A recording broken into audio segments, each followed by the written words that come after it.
you for being here today. Thank you for your service to this country. Thank you, Senator. Few nominees come into this room with all the necessary experience to do this job, to be Secretary of Defense. We get that. It's a reflection on just how big of a job this is. What I want to understand is whether or not you bring any of the necessary experience that this job requires. And here's where I'm concerned. Senator Coleman, in introducing you, and this is a quote, he said, "He has struggled and overcome great personal challenges," unquote. You walk in here saying that you've had personal and character issues in your past, including heavy drinking, which you wrote about. And you said, and this is a quote from you, that you said, "I sit before you as an open book." Yet you haven't actually said what personal challenges it is that you've overcome when you've been asked about them. So I'm going to give you an opportunity here to be as forthright as you say you want to be. So while leading concerned veterans of America, there were very specific cases cited by individuals about your conduct. I'm going to go through a few of them, and I just want you to tell me if these are true or false. Very simple. On Memorial Day 2014, at a CVA event in Virginia, you needed to be carried out of the event for being intoxicated. Senator, anonymous smears. Just true or false? Very simple. Summer of 2014 in Cleveland, drunk in public with the CVA team. Anonymous smears. I'm just asking for true or false questions, true or false answers. An event in North Carolina, drunk in front of 3 young female staff members after you had instituted a no alcohol policy and then reversed it. True or false? Anonymous smears. December of 2014 at the CVA Christmas party at the Grand Hyatt at Washington, D.C., you were noticeably intoxicated and had to be carried up to your room. Is that true or false? Anonymous smears. Another time, a CVA staffer stated that you passed out in the back of a party bus. Is that true or false? Anonymous smears. In 2014, while in Louisiana on official business for CVA, did you take your staff, including young female staff members, to a strip club? Absolutely not. Anonymous smears. So, is it accurate that the organization reached a financial settlement with a female staffer who claimed to be at a strip club with you, and there was a colleague who attempted to sexually assault her? Was there a financial settlement? Senator, I was not involved in that. I don't know the nature of how that played out. But you understand there was a financial settlement for a young female staffer who accused another member of the organization, not you, of sexual assault in a strip club. We have multiple statements on the record referring to that. But you claim you were not there when that occurred. Absolutely not. Now, the behavior I cited, if true, do you think that this behavior of intoxication, going into these type of establishments, women on your staff being so uncomfortable that they have to file these sort of harassment claims, do you think this is appropriate behavior for a leader? Senator, the overwhelming majority of anyone who's worked for me, including the on-the-record statements that have been submitted to this, with their name on it, on the record, men and women who worked with me every day, are the overwhelming preponderance of evidence that testify to my leadership and professionalism in leading Vets for Freedom and Concerned Veterans for America. Okay. My leadership has been completely impugned on these veterans organizations that did fantastic work. Mr. Hegseth, I'm not even going to go into the accusations. And we managed our financial books with integrity across the board. How many people, everybody who runs a campaign. I have limited time. I'm not going to get into the accusations that come from Fox News. Now you have some of your Fox News colleagues here.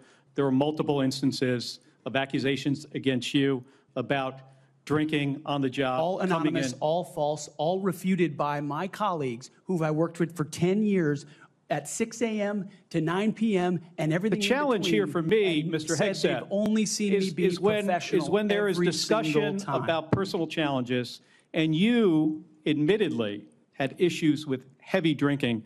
It's hard to kind of square this, to square the circle here. It's kind of a difficult thing to do. Let me ask you, if I have about 90 seconds left here, if you had to answer these questions about sexual assault against you and your drinking and your personal conduct, would it have been different if you were under oath? Senator, all I'm pointing out is the false claims against me.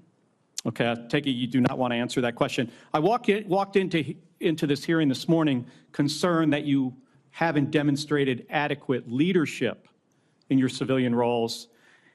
And this is a dangerous world we're living in here. And America cannot afford a Secretary of Defense who is unprepared for that mission. I'm going to leave with concerns about your transparency. You say you've had personal issues in your past, yet when asked about those very issues, you blame an anonymous smear campaign, even when many of these claims are not anonymous. Which is it? Have you overcome personal issues, or are you the target of a smear campaign? It can't be both. It's clear to me that you're not being honest with us or the American people because you know the truth would disqualify you from getting the job. And just as concerning as each of these specific disqualifying accusations are, what concerns me just as much is the idea of having a Secretary of Defense who is not transparent. Thank you, Mr. Chairman. I yield back my 2 seconds. Thank you, Senator Kelly. Mr. President, I'm concerned that soon the United States Senate might confirm the most unprepared nominee to lead the Department of Defense that has ever been put forward.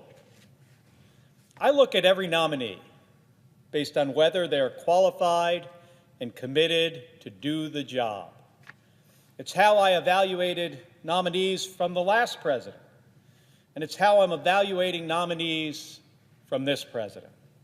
And I approach each person with an open mind. It's our responsibility to make sure the folks we consider are ready to do these jobs for the American people. But this one, the Secretary of Defense, it's especially important. Outside of the presidency, it might be the biggest job in the country. It's almost impossible to imagine the scale of it. You've got about 3 million people working for you. You're the civilian leader at the top of a massive operation that includes every single soldier, sailor, guardian, airman, Marine, and civilian contractor and employee. These folks are spread out across hundreds of military installations in dozens of countries. So it's basically the toughest management job in the world. You're also responsible for overseeing a budget that exceeds $850 billion every single year. So it's one of the most complicated budget management jobs in the world as well. You're overseeing some of the most complicated weapon systems and defense programs that exist. Some of these are multi-billion-dollar projects that happen over the course of years to develop, test, and field. It's also one of the most demanding policy and program implementation jobs. Now, not every Secretary of Defense nominee checks the box for each of those qualifications. It's impossible for us to expect that. The job is too big. But what is clear to me at the end of this process is that Mr. Hegseth does not check any of the boxes. I appreciate his service in the United States Army and his service to this country, especially in combat. But that is not a requirement for this role. During his career in the Guard and Reserve, Mr. Hegseth did not rise to a command position where he would learn the management, joint forces operations, logistics, and other skills that are relevant to fill this job. In his civilian roles, he has led 2 veterans organizations, neither of which were larger than about 50 people. And he spent 7 years as a TV host. Normally, this would be the end of the conversation. Normally, it would be clear to every single person in this chamber that this is not someone ready to do this job. Now, I understand the case for his nomination is in part because he's an outsider. I get that he can shake things up. I'm not opposed to that. The Pentagon needs to be leaner. It needs to move more quickly and be willing to lose things that aren't working and adopt things that will work. Having someone who isn't beholden to the current way of doing things, that's exciting. My concern is not that Mr. Hegseth is going to succeed in whipping the Pentagon into shape. My concern is that he'd fail. Given his lack of experience, it's much more likely that the bureaucracy is going to crush Mr. Hegseth than he is going to crush the bureaucracy. Because it's not just that Mr. Hegseth is unprepared for this role. The experience he does have is riddled with serious issues that should concern us all. During his time leading 2 veterans organizations, he was accused of financial mismanagement. In 2009, after just about 2 years leading a group called Vets for Freedom, it's been reported that forensic accountants found the organization had about $1,000 in the bank, more than $400,000 in unpaid bills, and $75,000 in credit card debt. Mr. Hegseth wants to get the Pentagon to finally pass an audit, yet the much smaller organization he led could not do the same. During his time leading Concerned Veterans for America, the organization was forced to reach a financial settlement with a female employee who accused a male colleague of trying to sexually assault her. The woman was reportedly ostracized and faced reprisals in the workplace after that settlement. For a department that is working to address sexual assault and harassment, what would it say to confirm someone who has already fostered environments where these are an issue? It's also been reported that he frequently abused alcohol, getting drunk in front of his staff and in public. I want to remind folks of some of these incidents. Memorial Day 2014, CVA event in Virginia Beach. Hegseth needed to be carried out of the event. Summer 2014 in Cleveland, drunk in public with the CVA team. November 2014, Get Out the Vote event in North Carolina. Hegseth got drunk with 3 young female staff members. CVA has had instituted a no alcohol policy at its events in October. This was 1 month later. But Mr. Hegseth and another manager lifted the policy. December 2014, at the CVA Christmas party at the Grand Hyatt in this city, Washington, D.C., Hegseth was noticeably intoxicated and had to be carried up to his room. Another time, a CVA staffer stated that Hegseth passed out in the back of a party bus. On May 29, 2015, a now former CVA employee sent a complaint letter to management that Hegseth was chanting, this is a quote, his quote, "kill all Muslims," at a bar in Cuyahoga Falls, Ohio, in a drunk and violent manner. While at Fox News, October 2017, following his dinner speech at the California Federation of Republican Women's 40th Biennial Convention in Monterey, California, Hegseth was reportedly engaged in a loud argument by the pool and was very intoxicated. Fox News employees have reported that after a St. Patrick's Day segment on St. Patrick's Day, after being on TV, Hegseth drank several beers that had been sitting out for hours. These employees also noted that the segment finished before 10 a.m., and they were shocked at Hegseth's behavior.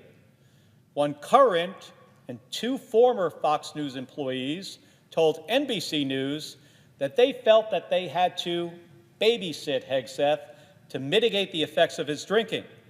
This is a quote, "We'd have to call him to make sure he didn't oversleep because we knew that he would be out partying the night before." Two Fox employees, current or former, said that on more than a dozen occasions during Hegseth's time as a co-host on Fox and Friends Weekend, which began in 2017, they smelled alcohol on him before he went on air. That was in the morning.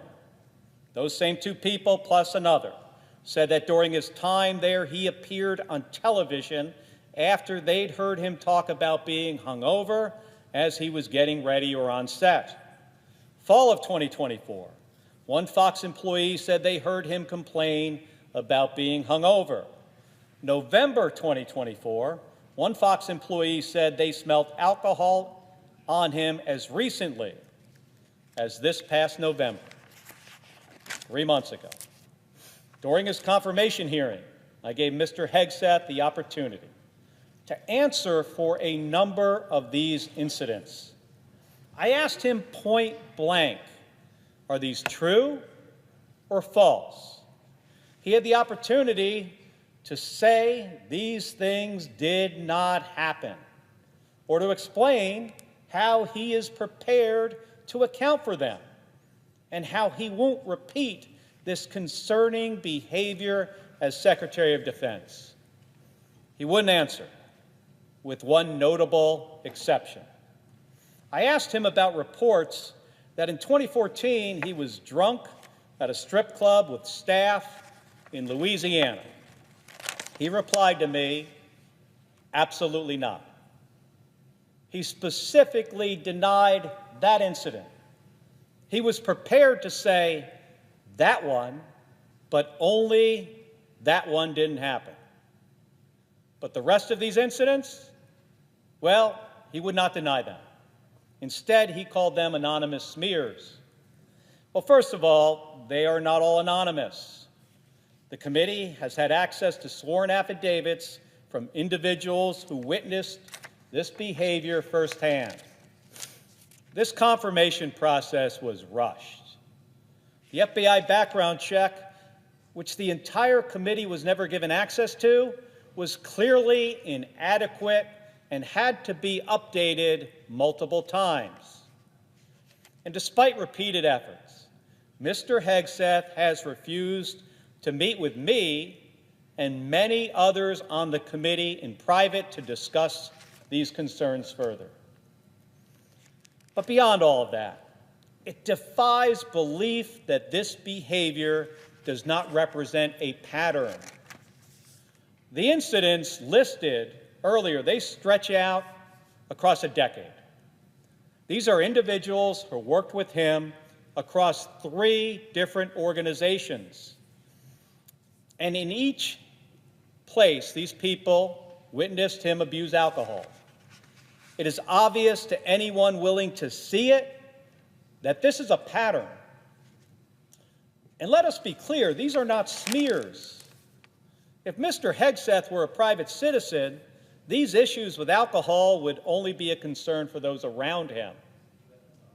But when you're nominated to be Secretary of Defense, it's a concern for all of us, each and every American. This is not a job where you clock in at the beginning of the day and clock out at the end of the day. You have to be able to move seamlessly between advising the president on matters of national security, sitting with foreign leaders to hammer out agreements, and discussing complex weapons systems with your staff. And that might just be in the afternoon. Some of these things might happen on a plane across an ocean on a week-long trip, or during a phone call that comes late at night with quick decisions that affect the lives of our service members. During the Cuban Missile Crisis, Robert McNamara was briefed at midnight about the first photographs from U-2 spy planes showing the likelihood of Soviet ballistic missile sites in Cuba. The same has likely happened when North Korea has tested ballistic missiles that could threaten Guam or our allies. This is a demanding job for anyone. It is a concerning job for someone with Mr. Hegseth's track record. So as the Senate moves towards a final confirmation vote on this nominee, Mr. Hegseth, here is what I want to ask my colleagues. Are you sure? Are you sure that you trust him with this job? Are you sure there isn't another individual the president could choose who could pursue the same goals, but is better prepared to do this job? Are you sure it's worth the risk to our service members, to our national security, and to your families? I know I'm not. I yield the floor. Senator Young, Senator Kelly. Thank you, Mr. Chairman. Colonel Gabbard, I want to first say thank you for your service to this country. Likewise. In Congress and in the Army. And thank you for meeting with me a couple of weeks ago, and thank you for being here today. You're nominated to lead and coordinate across the intelligence community's numerous sources of collection and analytic capabilities. In a few sentences, can you describe how you make assessments and how you're going to sift through all this intelligence and make careful and thoughtful conclusions? Yes, Senator, there are great professionals who work within the intelligence community. I will build a strong team around me as they present the intelligence reporting to provide to the president through the president's daily brief and to respond to issues and concerns that this body has. I will welcome dissenting voices to be able to make sure that this information intelligence is thoroughly vetted prior to presenting it, and make sure that the truth is reported, whether that truth is convenient or not. Well, thank you, Colonel Gabbard, and I appreciate that. The President and others are going to rely on that. I want to discuss such an assessment made by the IC. For years, the U.S. analyzed evidence of numerous chemical weapons attacks in Syria. Eventually, we were able to assess that Bashar al-Assad was responsible for a number of these attacks that slaughtered his own civilians. Do you accept the conclusion broadly that Assad used chemical weapons against Syrians? Yes, and I'm on the record for years of agreeing with that broad assessment. Thank you. Among the attacks the U.S. assessed Assad was responsible for 2 that occurred in Douma and Khan Sheikhoun in Syria. As a member of Congress and as a presidential candidate, and as recently as this month, in your written responses to this committee, you have cast doubt on the assessment that Assad is culpable in these 2 attacks. Is that still your position? Senator, I raised those questions given conflicting information and evidence that was presented at that time. Okay. Well, thank you. So to help inform the public, the Trump administration released declassified intelligence in 2017 and again in 2018. Showing how experts analyzed multiple types of evidence, satellite imagery, medical experts' witnesses, describing sources, and showing the reasoning used to determine Assad's culpability in using these chemical weapons, including in Douma and Khan Sheikhoun. in these attacks, the ones that you questioned. I have 2 documents I want to submit for the record, Mr. Chairman. Admitted. Thank you. Were you aware of the declassified assessments, the one I referenced? Yes, I was. And as a member of the House Armed Services Committee and the Foreign Affairs Committee, did you take time to review these? Yes. Okay, thank you. And can you explain to me then why you doubted the intelligence community's conclusions in these 2 cases, Duma and Kanche Kun, but not the others? And please be specific. These 2 cases were being looked at as to be used as a pretext for major military movement, and my fear was a repeat of the deployment of another 500,000 soldiers like we saw in Iraq towards what was the Obama administration's goal, which was regime change in Syria. The question specifically that I raised around these 2 came about because there were 2 reasons. One, that assessment was made with high confidence and low information. The information that they had came from those on the ground in an al-Qaeda-controlled area, and therefore were al-Qaeda-linked sources. And there was conflicting information that came from the UN's Office on the Prohibition of Chemical Weapons inspectors, as well as an MIT professor, Ted Postel, So I who want to talk looked at about him these for a extensively. second. So did you look into his credentials, yes or no? Yes. And were you aware of his appearances on Russian Today, which is used by the Russians to disseminate government-approved messages? No. Were you aware Postal relied on a chemistry student with a record of defending the Assad regime? At that time, I was not. I have been made aware since. Do you consider this person or these 2 individuals now, do you consider them a better source for the chemistry of sarin gas than the U.S. intelligence community? I assess that at the time, the information, I don't know the second person you're referring to, but MIT professor Ted Postel and the inspectors of the OPCW provided some credible questions that deserved examination. Okay, thank you. Did you attempt to weigh Postal's claims against the significant evidence and assessments already conducted by the IC? Yes, I did. Okay, thank you. So here's my concern here, Colonel. When we began this, you described a thoughtful approach to analyzing intelligence and reaching conclusions. This is what we expect of our professionals. But we just kind of walked through how you came to question Assad's use of chemical weapons in these 2 cases with a different approach. And I don't reject seeking out differing viewpoints. We need to do that. But you started from a place of doubting the conclusions of the U.S. intelligence community, and then you sought out information that confirmed your viewpoint. That led you to embrace the opinions of 2 individuals that I think we disagree on this. You think they had expertise, I do not, and others do not. But these individuals were sympathetic to Russia and the Assad regime. It also led you to minimize or discount the overwhelmingly information that contradicted your viewpoint, including the expert assessments of our own intelligence community.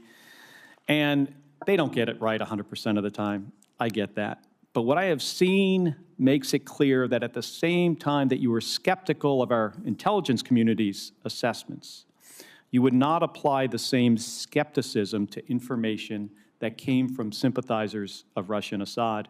And I think that's something that we should all be concerned about. Thank you. And I'm sorry for going over my time. Thank you, Senator Kelly. I bet a lot of folks watching tonight cannot believe that we are here talking about the Office of Management and Budget. The Office of Management and Budget. There is nothing more bureaucratic sounding in this whole city, and that says something. It's not an office Arizonans should really have to think about, let alone see their senators debate for hours. Think of this. Think of this office as our government's financial planner. They keep track of spending for everything from veterans benefits to disaster relief for communities. When Flagstaff gets hit by flooding, or North Scottsdale gets hit by a major wildfire, this is the office that signs off on federal relief. Every single federal agency must go through the Office of Management and Budget to access the dollars that Congress writes into law for the work that they do for the American people. When it's working right, this is the office that helps build the federal budget and then make sure that it gets executed according to the law. But that's the problem. Under this administration, it's not working right, and it's not following the law. We saw this a week ago when this office tried to illegally freeze all federal grants. In the most reckless, incompetent action we've seen yet from this administration, they issued a two-page memo, 2 pages, that said, and this is a quote, "Federal agencies must temporarily pause all activities related to the obligation or disbursement of all federal financial assistance." End of quote. This effort is now temporarily blocked by the courts, but it created a mess all over the country, and it still isn't fixed. We had Head Start programs in Arizona that nearly had to lay off staff and turned families away because they didn't get the payments they were promised. I had Arizona community health centers in my office today who just had a frozen payment come through, but it was more than a week late. Are there places where we need to make federal spending more efficient and effective? Of course there are. And I'm willing to get together with anyone who wants to make our government work better, who wants to save taxpayer dollars, and who wants to improve people's lives. But that's not what the Trump administration is trying to do here. Because their end game is not efficiency. It's not being more responsible with taxpayer dollars. The end game of all of this is giving rich people another massive tax break on the backs of hardworking Americans. The end game of all this, and folks, we've heard a lot about this from Elon Musk over the last few weeks, about unelected, unaccountable federal bureaucrats. Elon Musk is himself a billionaire, unelected, unaccountable bureaucrat who is illegally shutting down federal agencies that make Americans safer and more prosperous. And today we're debating someone whose very reason for getting picked for this job is that he wants to break the law and be an unaccountable bureaucrat. We know this because Russ Vought has had this job before. When he was picked for this the last time, he told Congress that he would follow the law. He said that he wouldn't delay or refuse to spend money that was appropriated by Congress. He said he would follow a law that was passed by Republicans and Democrats in 1974 in response to Richard Nixon trying to abuse the powers of his office. He said he would follow that law. He lied. He held up critical funds to support Ukraine. This was in 2019, before Russia invaded Ukraine. An independent government watchdog found that this broke the law. And then again, after Hurricanes Irma and Maria ravaged Puerto Rico and Congress passed aid to help communities recover, Vought broke the law again by blocking the funds. Congress passed them again. But you know what he did? Russell Vought blocked those funds once again. This is what an unelected, unaccountable bureaucrat looks like. Russell Vogt. Agree with these programs or disagree with them. Congress, Republicans and Democrats voted for them. If folks don't like it, they can vote out their member of Congress. That's what accountability means. It's not up to this guy to decide. But now that's very clearly what he believes. Because after he left this job the last time, he went a step further. He has said plainly that the law that he broke, he said that that law was unconstitutional. And the next time he gets in there, he doesn't think he has to follow it. He wrote about this in his playbook, Project 2025. Remember that? Now, I evaluate each and every nominee based on whether they have the experience and are committed to do the job. Nothing disqualifies someone faster, in my mind, when they say ahead of time that they plan to break the law. He has said that. That means he will try to single-handedly gut the programs that he and President Trump disagree with. Well, what are they? Well, he spelled it out himself in budgets that he has written. He wants to cut housing support by 43%, including completely eliminating the largest source of housing assistance for Arizonans. And that's going to put working families on the streets. He wants to end the expansion of Medicaid that has extended coverage to 600,000 Arizonans through a program called Access. That means more Arizonans without health insurance, unable to get the care they need. Also on the list, student loans, food assistance, and so much more. Russell Vogt wants to make it harder to afford a place to live, harder to afford health insurance, harder to afford college, and harder to afford to put food on your table. Now, for anybody listening, do any of those things matter to you? And if he gets this job, there won't be any debate on the Senate floor about these cuts. We won't be able to have a conversation about how to make housing assistance more effective for working families. There won't be bipartisan hearings about where we can cut waste and fraud out of programs to save money and focus where it's needed. Nope, he's just gonna try to stop funding these things on his own. He said he would do that. He said he is going to break the law. He has told everybody that. And that's why President Trump picked him for the job in the first place. Because remember, none of this is about efficiency. None of this is about looking out for everyday Americans.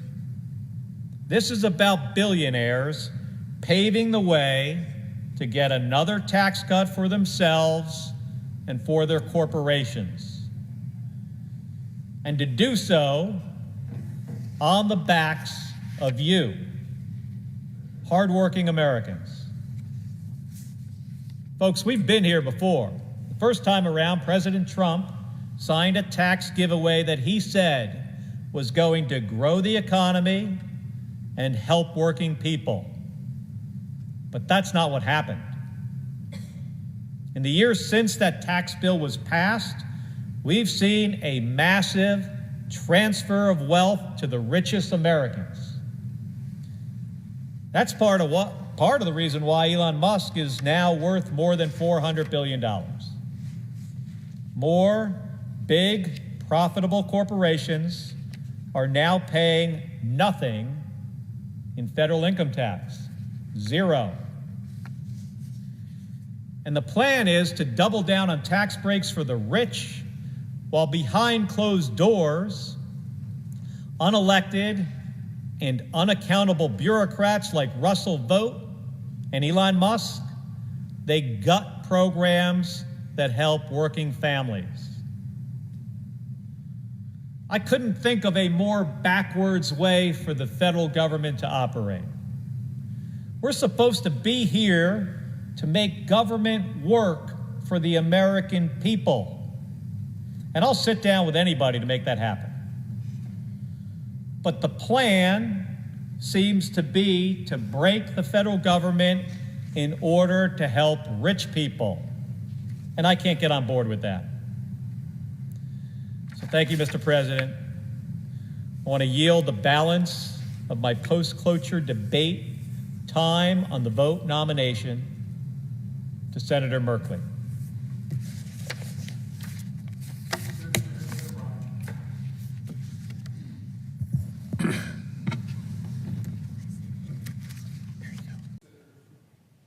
From Arizona. President, today the Senate is deciding whether Colonel Tulsi Gabbard should be the person who each day makes the call on which intelligence gets in front of the President of the United States. That's what the Director of National Intelligence does. They sift through the intelligence collected and analyzed by all of our intelligence agencies, from the CIA to the NSA, and decide what to brief the President on. This includes information about terrorists planning attacks here in the United States or on our service members abroad. It includes evidence of adversaries backing cyber attacks. Often, the intelligence is incomplete, or there are pieces that contradict one another. It's this person's job to cut through the noise and present the President with what he needs to know. There can't be any spin. There can't be a finger on the scale to get him to do one thing or not do another. It requires impeccable judgment and sound decision-making. Everything we've learned about Colonel Gabbard during her confirmation process suggests that she is not the person for this job. It's that simple. Now, Mr. President, I went into this process with an open mind. Colonel Gabbard and I, we had a long meeting in my office. She responded to a number of written follow-up questions that my colleagues and I had for her. And I was able to ask her questions in an open and closed hearing of the Senate Intelligence Committee. And after each of those steps, I became more and more concerned. Colonel Gabbard is often dismissive and has been at times outright hostile towards our intelligence community and the tools that it uses to protect this country. Now, I have a tremendous amount of respect for Colonel Gabbard's service to this nation. And I do think that healthy skepticism is a good thing. It's something that I always valued in my crew members at NASA, and I value it today in the Senate. But that's not what we've seen from Colonel Gabbard. She has a track record of embracing overblown, flimsy claims that confirm her own viewpoint while easily dismissing the thorough assessments and the methods of our own intelligence community. That's not the person that we should want in this job. Now let's start here with her record on Edward Snowden. Edward Snowden was a government contractor who stole and then leaked highly classified information from the National Security Agency in 2013. Snowden could have used whistleblower protections to securely and legally share concerns that he had about the legality of certain surveillance programs. But he didn't do that. Instead, he stole millions of documents, most of which didn't pertain to the programs that he had raised concerns about, and then he leaked them without caring about what would the lasting damage be to our national security. After the Department of Justice revealed charges against him for committing espionage, Snowden fled to Russia, where he was welcomed with open arms. Edward Snowden exposed our government's secrets to the world, including to our adversaries. He put intelligence operatives and service members around the world at risk, at great risk. And he made all of us less safe. And that's true even today. He should be in prison for betraying our country. Colonel Tulsi Gabbard wanted him to be pardoned. She introduced legislation calling on the federal government to drop all charges against Snowden, and unsurprisingly, it failed to gain support. This was in September of 2020, after he'd been in Russia for nearly 7 years. And after the House Intelligence Committee had released a bipartisan report to the public detailing Snowden about how he had broken the law and made our country less safe. This came after that. And she publicly lobbied President Trump to pardon Snowden during his first term. He didn't. And on October 6th of 2020, Gabbard called Snowden a brave whistleblower. 2 weeks later, Vladimir Putin gave Snowden permanent residency in Russia. This should obviously be of great concern to anyone considering her for this job. And it's clear that Colonel Gabbard knew it would be an issue in her confirmation hearing. She knew that. So she came prepared with a well-practiced answer. And she used it word for word, over and over again. Vice Chairman Warner's first question was whether she thinks Edward Snowden is brave. She said that Edward Snowden broke the law, but that he released information that led to reforms. She didn't mention the harm he did to our national security. He followed up. She started with the same answer, and on it went. Next, with Senator King. Then Senator Young asked if she agreed with the House Intelligence Committee report that Snowden caused damage to national security.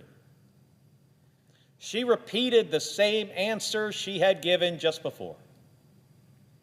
At least 8 times, by my count, as I sat there in the hearing room, she gave the same answer word for word.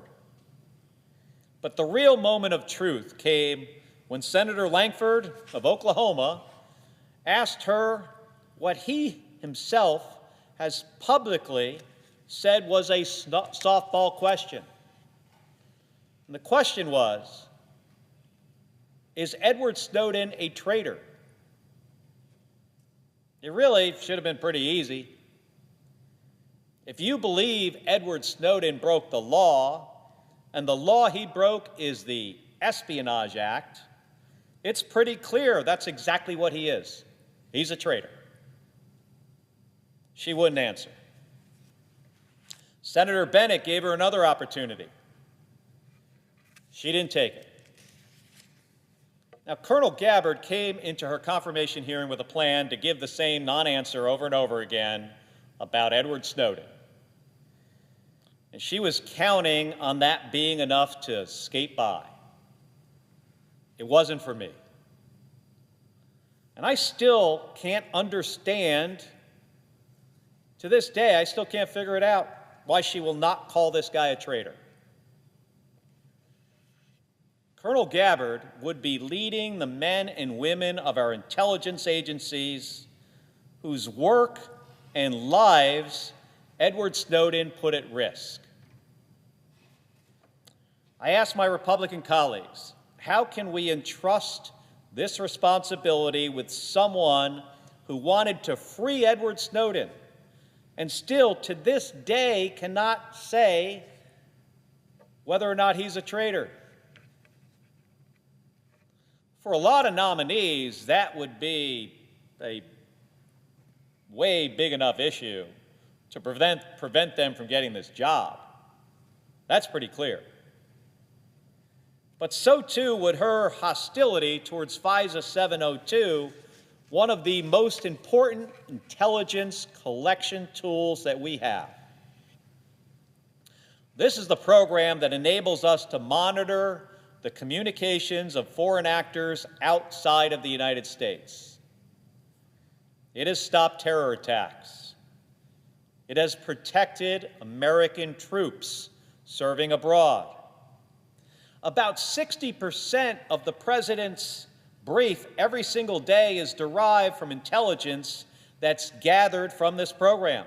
The very brief that Colonel Gabbard would be responsible for compiling every single day. Without it, we'd be exposed. We'd be less able to detect and prevent terror attacks or other attacks against the American people. But that's exactly what Colonel Gabbard tried to do. She voted against reauthorizing this program in 2018. And in 2020, she introduced legislation to repeal it, all of it. Not just the piece of it that Congress was debating how to reform. She wanted to just get rid of the whole thing, all of it. And when she advocated for doing away with the program, she made false statements about how it works and how it impacts American citizens. This should be a concern for anyone being considered for this job. Because while the Senate Intelligence Committee has a range of views on how this program should work, none of us on the committee, on either side of the aisle, has any interest in getting rid of it. Because we know how important it is, how critical it is to the safety of all of us. In fact, we came together with others in Congress to deliver reforms that further protect our civil liberties as Americans, while retaining the tools our president needs to stay ahead of threats. Once again, Colonel Gabbard knew that this would be an issue with her confirmation. And again, she bet that she could just say as little as possible to just get by. That's why in a written response to the committee, she said, and this is a quote, "My prior concerns about FISA were based on insufficient protections to civil liberties, and significant FISA reforms have been enacted since my time in Congress to address these issues." End of quote. Sound reasonable? Well, here's the problem. Just last year, she was on a podcast trashing those very reforms. She is now saying that they back up her position on FISA. She said, and I quote, "This legislation that was just passed recently expanded those authorities. In some other ways, it took an already bad problem and made it many, many times worse." So which is it? Did these reforms fix the issues she had with FISA, as she said in her written response? Or did they make the problem worse, as she said on the podcast? It can't be both. Colonel Gabbard was asked about this inconsistency during her confirmation hearing. and she couldn't answer for it. In fact, she couldn't answer for what these reforms are and how they address her concerns, or don't. And folks, Mr. President, this is not trivial. The Director of National Intelligence works with the Attorney General to assess compliance with the law and improve internal procedures that decide how the intelligence community will collect, use, and store foreign intelligence to combat threats like terrorism, while ensuring their constitutional rights are protected. That means Colonel Gabbard would be responsible for implementing these reforms and advising Congress on their effectiveness. Finally, as we are all aware, well, all of us in the Senate, we are aware that this program is up for reauthorization in just over a year. Now, President Trump, he has been all over the map on this program. But as recently as last year, he told Congress to kill FISA. The next Director of National Intelligence is going to play a critical role in advising the President and making recommendations to Congress about this program, FISA. Do we really trust that Colonel Gabbard will fight to protect this program given her track record on this? I know I don't. That too should be disqualifying for this job. But the last example of Colonel Gabbard's hostility towards the intelligence community is the one that should give everyone the most concern. It is for me. Now, as I said earlier, the primary responsibility of this job is to coordinate across 18 intelligence organizations and sift through intelligence, make some sense of it, and decide what to take to the President of the United States. And in her confirmation hearing, I asked Colonel Gabbard, what does a good process look like? And her answer to this question, it was fine. She said, build a strong team, welcome dissenting voices, and make sure the truth is reported. That's great. But then we got into a real-life example when she had sought out the intel, claimed to be reporting the truth, and then got it wrong. And that's where, for me, it was obvious she is not the right fit for this job. Colonel Gabbard accepts the conclusion that former Syrian President Bashar al-Assad used chemical weapons against his own people, except for 2 incidents. She has publicly disputed the confident conclusion of our intelligence community and international experts that Assad used chemical weapons in Khan Sheikhoun in 2017 and in Douma, both in Syria, in 2018. She authored a report. This was put on her campaign website questioning whether these attacks were staged by anti-Assad groups, despite the repeated determinations that this was yet another incident of him murdering his own citizens. Now, you might be asking yourself, why?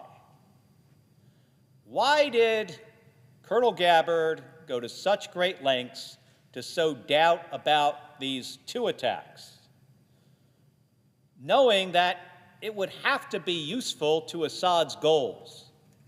Why did she doubt our intelligence community's conclusion in these 2 cases, but not the others?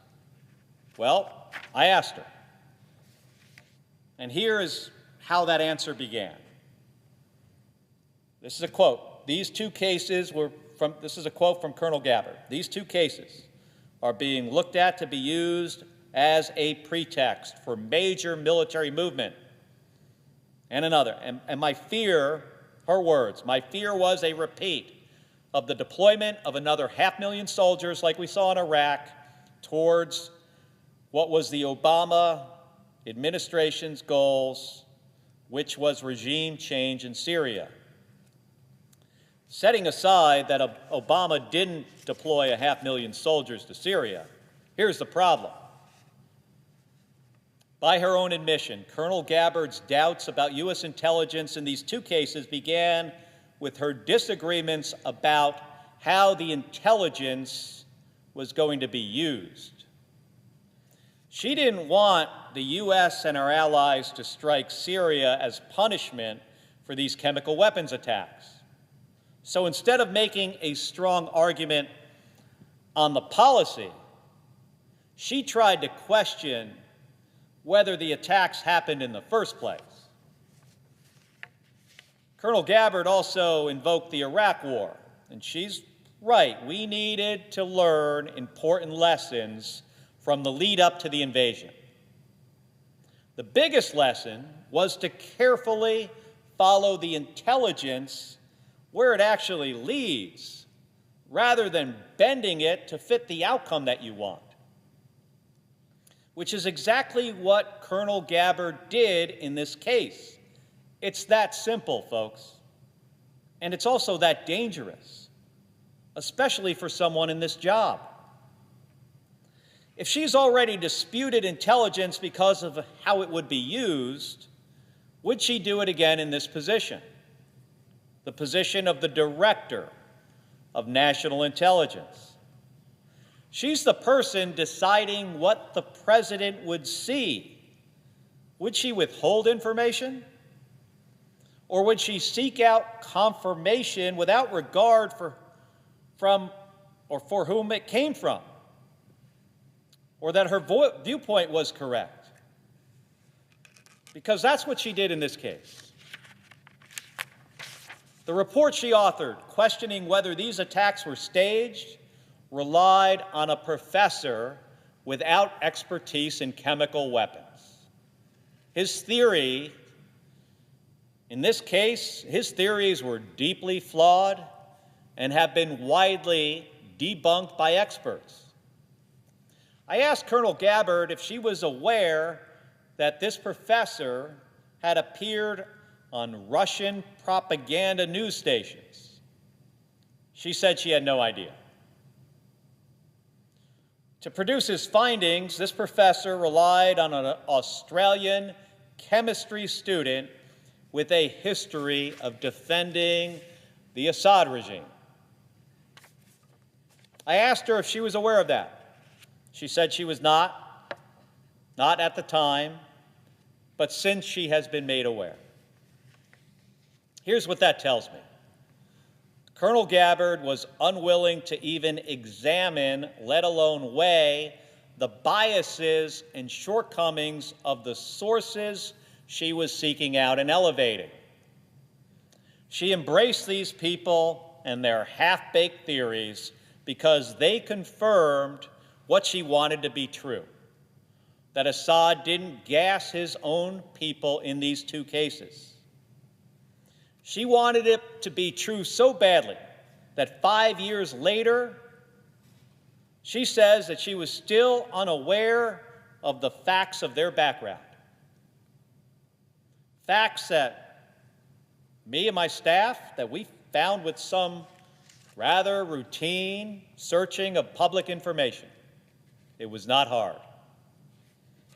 And she trusted and further publicized their claims without verification, despite our government making clear that Assad and Russia would attempt to raise these sorts of questions and theories to distract America and our allies.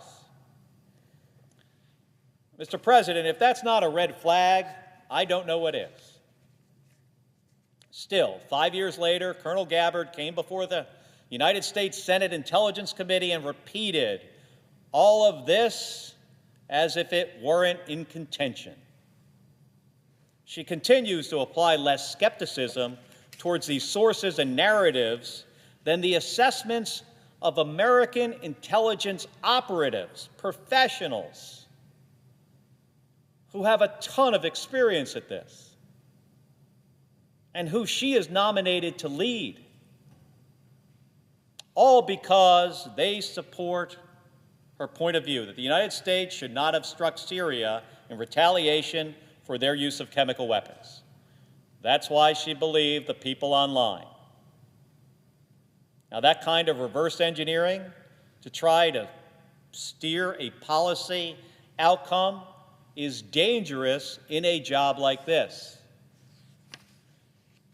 And Mr. President, the next couple of years are going to be challenging for our national security. I think we all agree upon that. We face threats that grow more complicated each and every day. And our intelligence community, now they're the best in the world. They're really good at gathering intelligence of all kinds. Now, the hardest part is sifting through that information and making some sense of what it all means. Making determinations. That's what this job is all about. And everything we have seen from Colonel Gabbard throughout this process suggests that she is the wrong person for this job. She lifted up Edward Snowden as a hero and is unwilling to call him a traitor. She tried to get rid of one of the most important intelligence collection tools that we have and has contradicted herself when answering for it. And most central to this role, Mr. President, she's displayed poor judgment and poor decision-making when assessing intelligence, especially when it comes to chemical weapons use in Syria. Each of these, each one of them on their own, should be disqualifying for holding this job. Taken together, they paint a picture of someone who is especially ill-suited and unprepared to take on this responsibility. And Mr. President, I know that these concerns are shared by my Republican colleagues. So let's be honest about it. Let's say no to the political pressure, and let's put our national security first, and let's vote no on this nominee. Thank you, Mr. President. I yield the floor.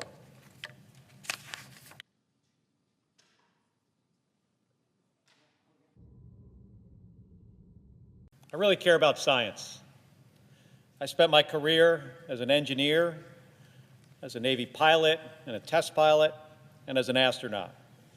3 jobs where facts matter, where you make decisions based on science, not superstition.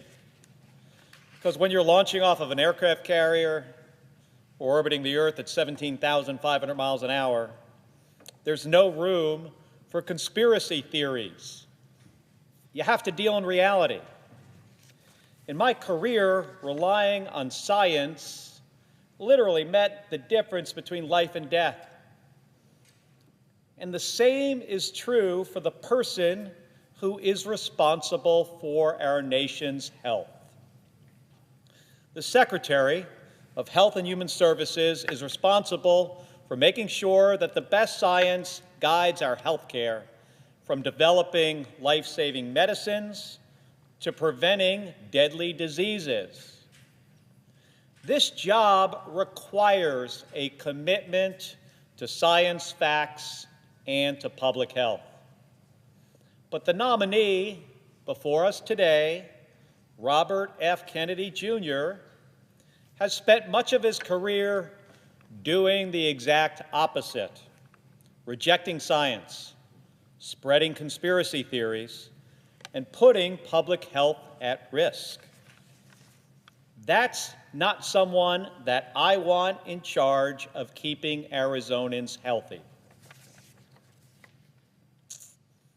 And that would be his job, by the way, responding to disease outbreaks, approving new medicines and treatments, overseeing health care coverage for millions of Arizonans and millions more of Americans. So this isn't just some bureaucratic decision that we're about to make. This is about whether the next HHS secretary will protect public health or undermine it with dangerous misinformation.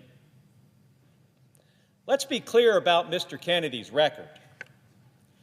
This is not someone who is simply asking questions about vaccines.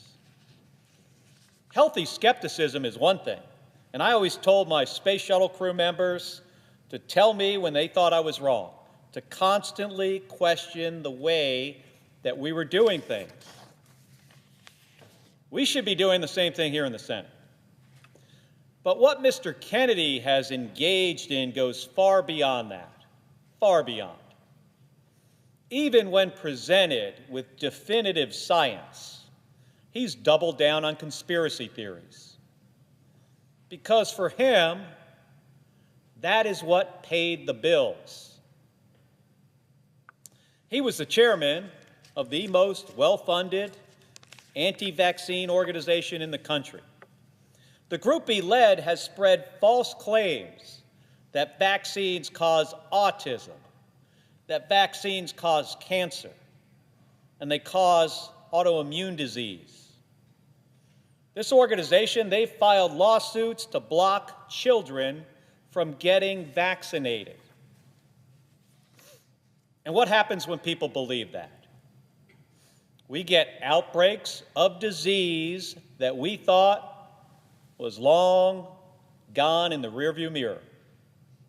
In America's Samoa, he spread misinformation about vaccines during a measles outbreak that killed 83 people. Instead of helping families get life-saving care, Mr. Kennedy sowed fear and doubt. And then he had the audacity to question whether measles was really the cause of those 83 deaths. In Texas, right now today, there is a measles outbreak. It's in a county that has low vaccination rates. So far, all of the cases are in unvaccinated people. Now, we know exactly what causes these outbreaks. It's not science. It's misinformation. It's people like Mr. Kennedy telling parents that they can't trust their doctors. Mr. President, I'm thinking about this nomination, not as a senator, but as a father and a grandparent. I know how much Arizona families care about their kids' health. All they want to do is do what is right for their family and for their kids. And I know what it means to trust doctors, to trust medicine, to trust science.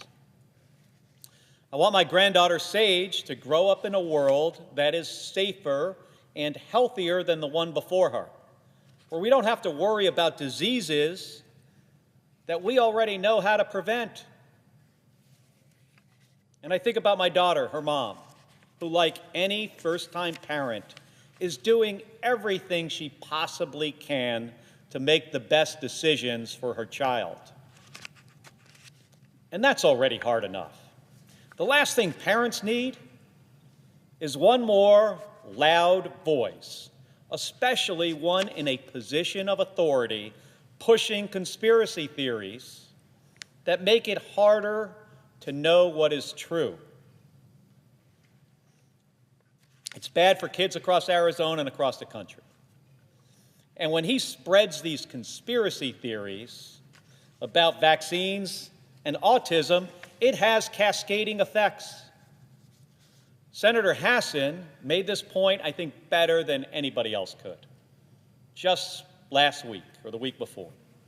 After speaking about her son, who has cerebral palsy, Senator Hassan said, it's a quote, "The problem with this witness's response on the autism case, or the autism cause, and the relationship to vaccines is because he's relitigating and churning settled science, so we can't go forward and find out what the cause of autism is and treat these kids and help these families.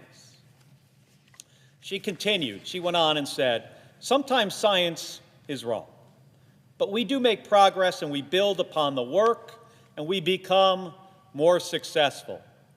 But when you continue to sow doubt about settled science, it makes it impossible for us to move forward, and it freezes us in place. So you see, the job of HHS secretary isn't about chasing conspiracy theories. It's about making sure families get the best care possible based on the best science available, so we can make progress and live healthy lives.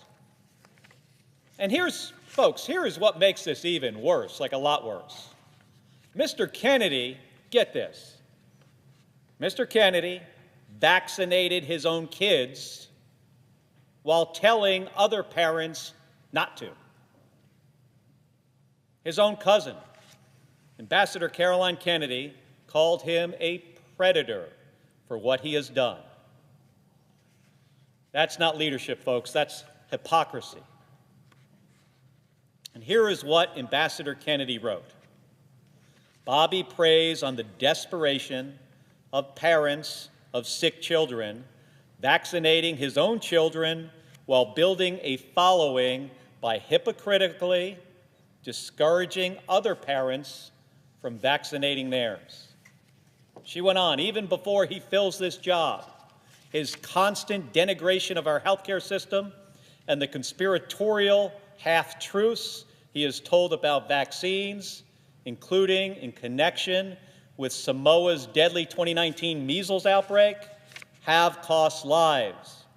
She continued, and now we know that Bobby's crusade against vaccination has benefited him in other ways too. His ethics report makes clear that he will keep his financial stake in a lawsuit against the HPV vaccine. In other words, this is Ambassador Kennedy's words. In other words, he is willing to enrich himself by denying access to a vaccine that can prevent almost all forms of cervical cancer and which has been safely administered to millions of boys and girls. That was a quote from his own cousin. The Senate, Mr. President, the Senate cannot ignore this massive conflict of interest. Mr. Kennedy has personally made millions of dollars from lawsuits attacking vaccines, including the HPV vaccine, which prevents cervical cancer. And if confirmed, he would oversee the FDA, the very agency that regulates the vaccines that he is suing over. That's a direct financial incentive to undermine vaccines, even if it puts people's lives at risk. And he wouldn't commit to removing himself from this equation. And it's not just vaccines. Mr. Kennedy has made a career of embracing conspiracy theories over facts. He claims, it's almost would be funny in another context, but Mr. Kennedy, get this, he claims Wi-Fi and 5G cause cancer. He thinks the COVID vaccine is part of a government plot. He suggested that vaccines are a holocaust. But of course, when he was confronted about that, he said he didn't recall saying it. He believes that the people who are running our vaccine programs should be in jail. And when asked about 9/11, one of the most defining moments in our nation's history, he refused to say who was responsible. And his response? He said, it's hard to tell what's a conspiracy theory and what isn't. Well, Mr. President, we cannot put somebody in charge of our nation's health care who doesn't know how to separate fact from fiction. No one in the Senate should be comfortable with that. But the dangerous misinformation, it doesn't stop with vaccines. Mr. Kennedy claimed that antidepressants, not guns, are to blame for school shootings. Let's be clear, folks. There is zero evidence to support that. None. What we do know, and what the data tells us, is that every other developed country, they also have antidepressants. What they don't have is America's level of gun violence. The difference is not mental health treatment. It's easy access to guns for kids, for criminals, and dangerous people who shouldn't have them. Mr. President, my family and I have lived with the consequences of gun violence.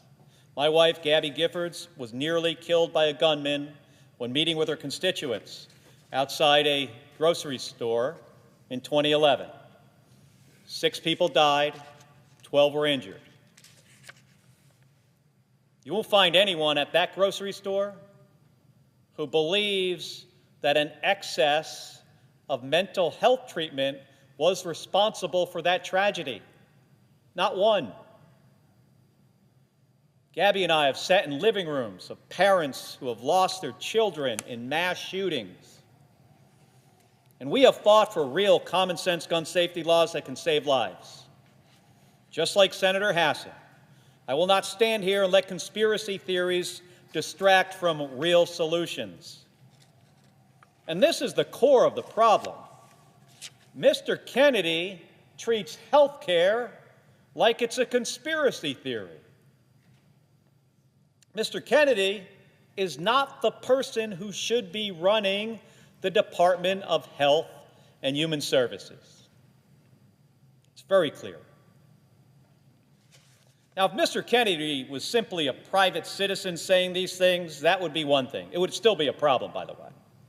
But this is someone who wants to be in charge of all of our health care.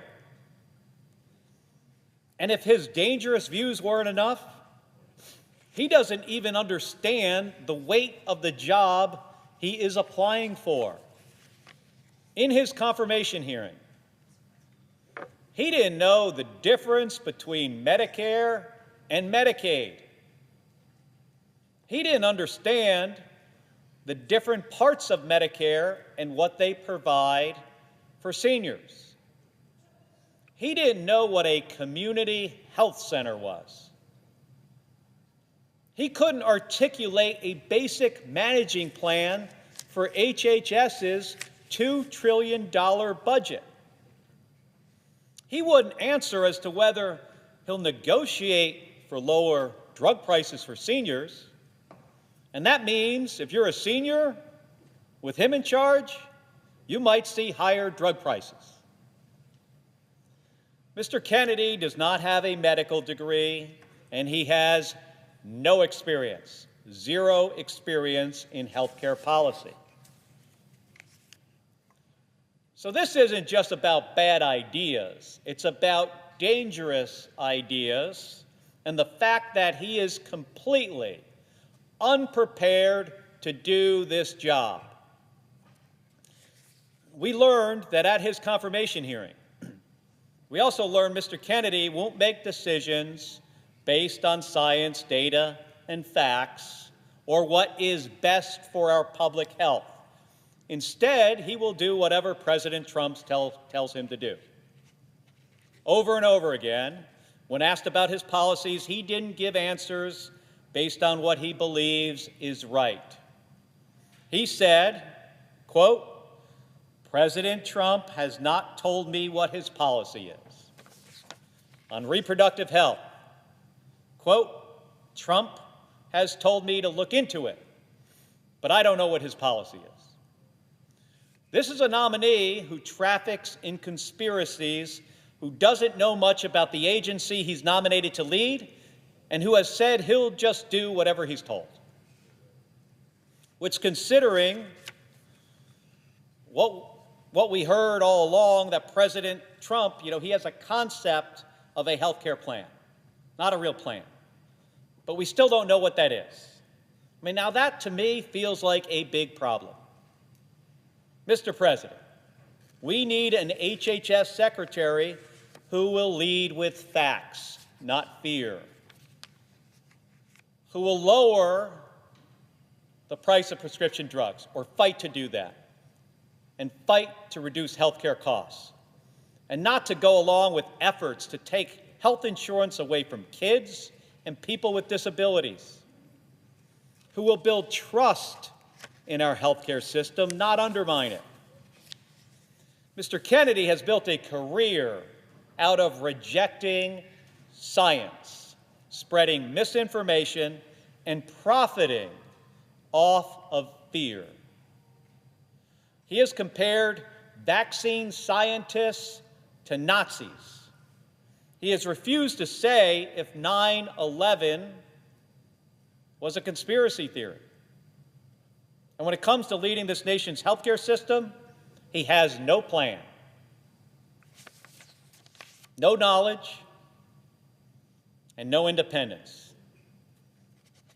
And he says he will do whatever President Trump tells him to do. So, my colleagues, we all have to ask ourselves, are we really willing to put the health of American families in his hands? Are we? Mr. President, I know my answer, and I urge everyone in this chamber to think very hard about theirs. And Mr. President, I yield 30 minutes of post-cloture debate time to the Democratic leader. The senator has that right. Thank you, Mr. Chairman. Mr. Feinberg, thank you for your willingness to serve in this very important role. I want to follow up to some of the comments the senator from Oklahoma, Senator Mullen, made earlier in response to Senator Kaine calling out Putin as a bully and this administration's unwillingness to state the obvious. Senator Mullen said that Senator Kaine was spewing 100% mistruths constantly, essentially calling him a liar. He was referring specifically to the Russian president, Vladimir Putin. And in response, Senator Mullen mentioned Assad, Israel, Hamas, Houthis, Iran, hostages, and Dr. Death. I'm pretty sure he did not mention Putin by name. I think the appropriate response would be to say that Putin was, in fact, a bully, but he didn't say that. I think it's instructive that he would not even mention Vladimir Putin by name. Putin's a bully, and I'm not hearing that from this administration. I do hear it from some people on the other side of the aisle, and I appreciate that. More people need to get off the sidelines on this issue. And I think it's clear to many of us that Donald Trump blew up the Western alliance this past week. 80 years of an alliance. Gone. It's disturbing. Mr. Feinberg, earlier you said execution would be your job, and it's part of the job. But I don't think it's all of the job. You're going to often find yourself in the room. And when things like, as an example, the SecDef a few days ago said, when asked whether or not Russia invaded Ukraine, he said it's complicated. It's not complicated. Russia did, in fact, invade our ally, Ukraine. So, Mr. Feinberg, would you agree that you have a role beyond just execution in offering some advice when you hear things that are just fundamentally inaccurate? I do think the deputy should at times give his view on policy, for sure. I think it should be behind closed doors and not in public. And I think it's important for the deputy to understand that he, regardless of what his opinion may or may not be, that ultimately the secretary and the president will decide what the policies are and it's important to execute it. That's fair. Yeah. That's good to hear. Mr. Feinberg, did Russia invade Ukraine?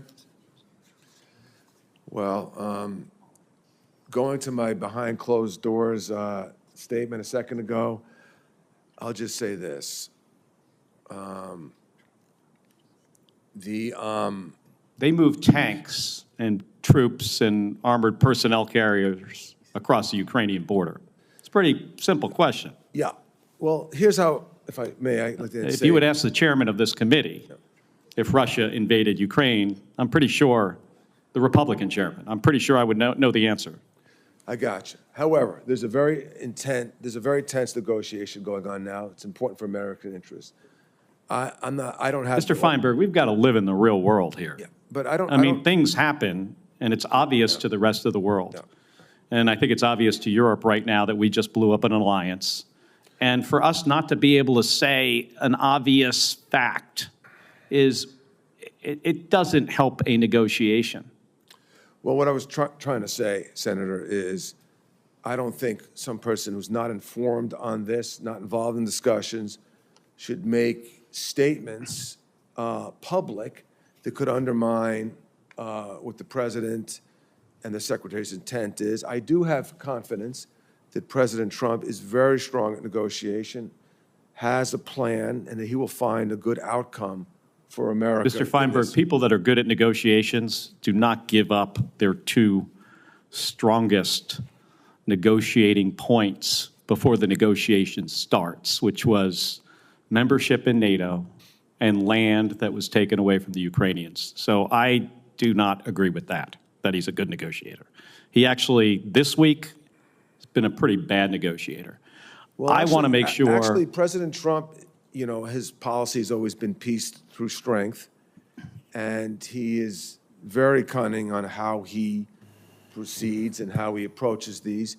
He's the first person to ever bring Russia to the table where we are close, potentially, to a settlement. So I'd like to see how it works out. I have confidence it will work out favorable to America. Well, I do not share your optimism. Understood. Here. I mean, this is, we went into a negotiation, giving up the two biggest points, and that is very troubling. And at the same time, in the same week, we blew up an 80-year alliance.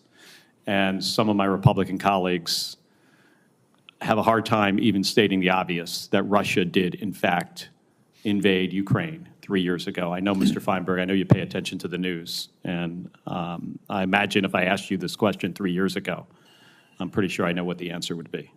Thank you. Thank you, Senator Kelly. I recognize myself.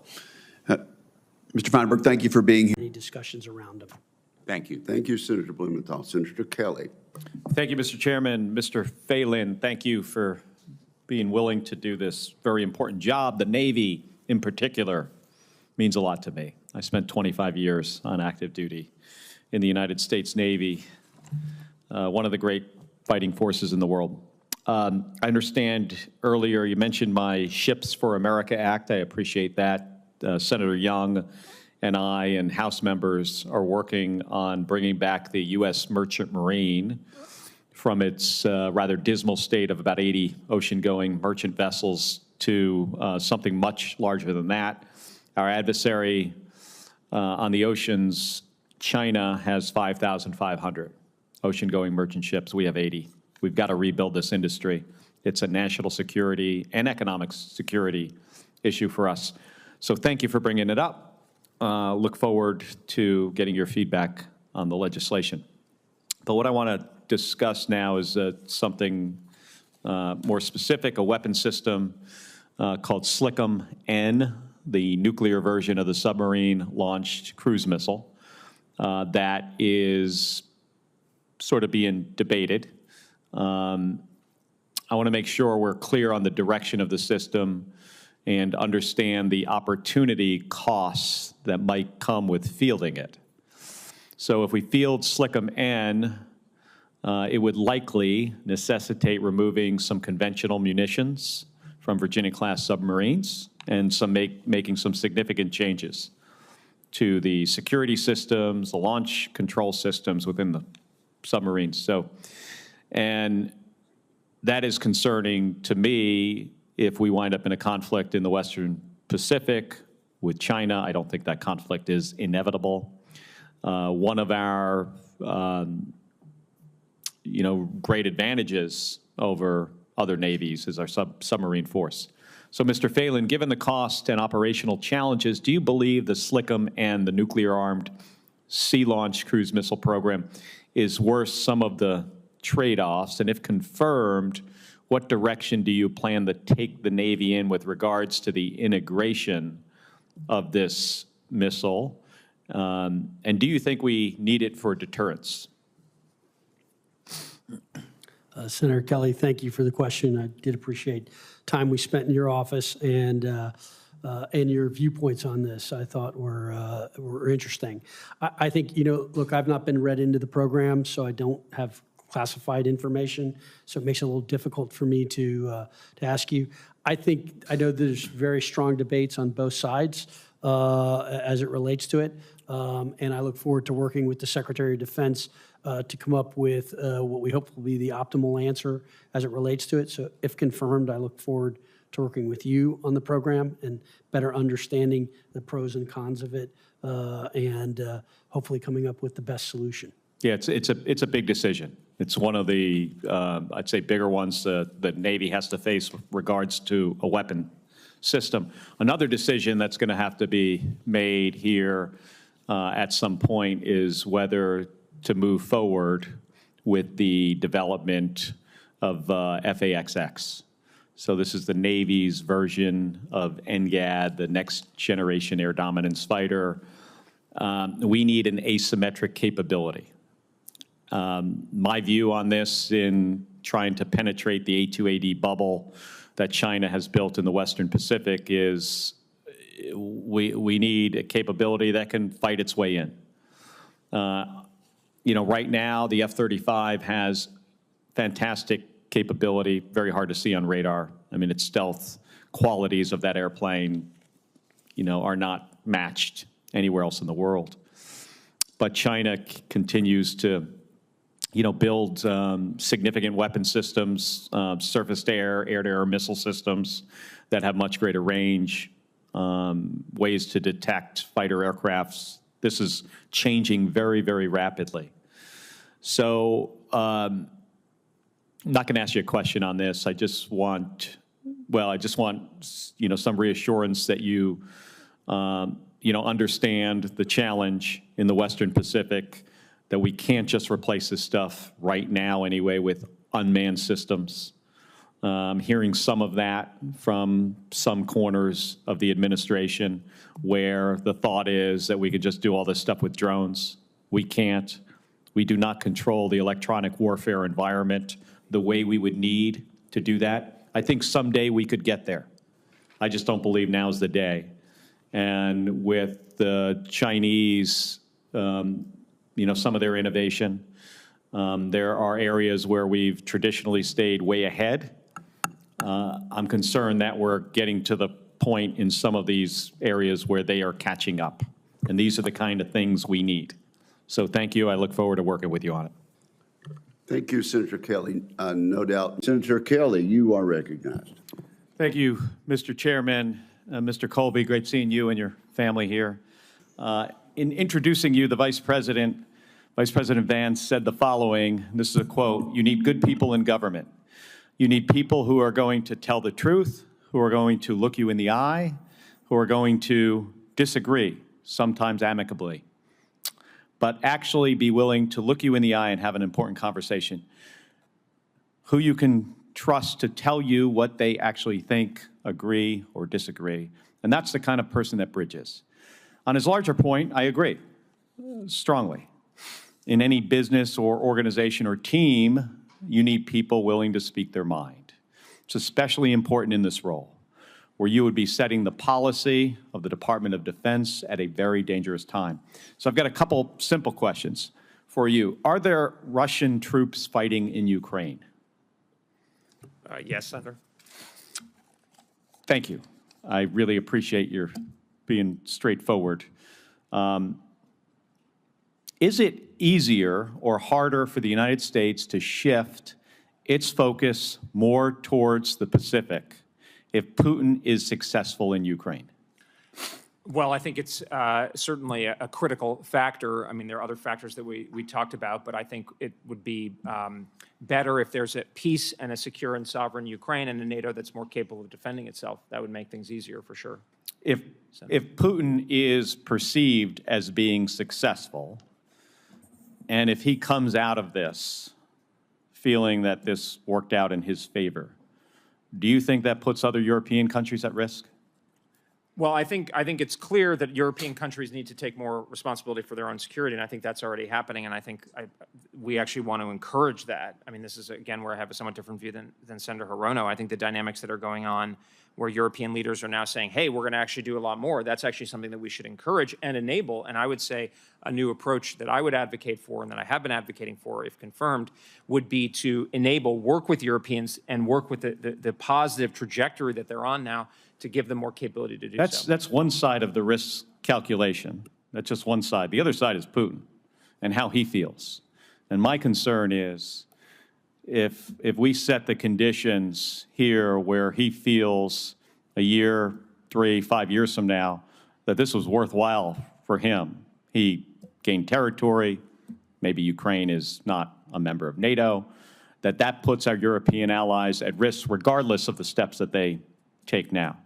So, and I've spoken to leadership in Baltic nations, in Poland, in Finland, and this is a concern of theirs as well. Well, Senator, what I would say, and I think consistent with what the President, Secretary of State, and others have said, is that we should, really emphasis on the verify. You can trust, but definitely verify. I don't think we should take anything for granted, and I think the Europeans and our own military reforms going forward should make sure that President Putin or whoever's in charge in the Kremlin doesn't see it as advantageous to test the boundaries, of our security perimeter. Do you view Putin as a war criminal? Senator, that's the kind of thing that I just don't want to, I don't think it's appropriate for me, and it would as I said, that these words are very important as the President. I don't think I'm the right person to be commenting on this one or the other. There's factual matters, obviously, I can comment on that are not, but I think at this point, my honestly personal interest is in making sure that I don't do anything that would disrupt the resumption of a move towards peace that I think would benefit Ukraine. Do you believe there were war crimes committed in Ukraine? Senator, again, I mean, others, from certainly that I don't think it's appropriate for me to be commenting on these more delicate issues. Can you explain how negotiations are harmed if we state something that is self-evident? How does that harm negotiations? Well, Senator, I think in all negotiations, there's often time and place. You can have something in a private conversation that's much different. I think we should be clear-eyed and understanding about what's going on and be frank with the Russians and others. But I think having that in public is a very different, I mean, for instance, the one China policy, I think we've touched on it. There are certain things that we understand that are You mentioned delicate. in public, so you don't think it's a good idea to negotiate things in public? I generally think that these things should be, conducted behind closed doors in the appropriate form. Sometimes it might be in public, but I think that's not something that I'm driving the train on, nor would I be I agree with considered for a you. job. I don't think we should negotiate in public. That did not happen last week. Well, my understanding is that was the President, the Vice President's point. It was that exactly that. So, well, on another subject here, we're at DOD's focused on providing, and I know I'm out of time, Mr. Chairman, but we talked about asymmetric advantage in my office in the Indo-PACOM AOR.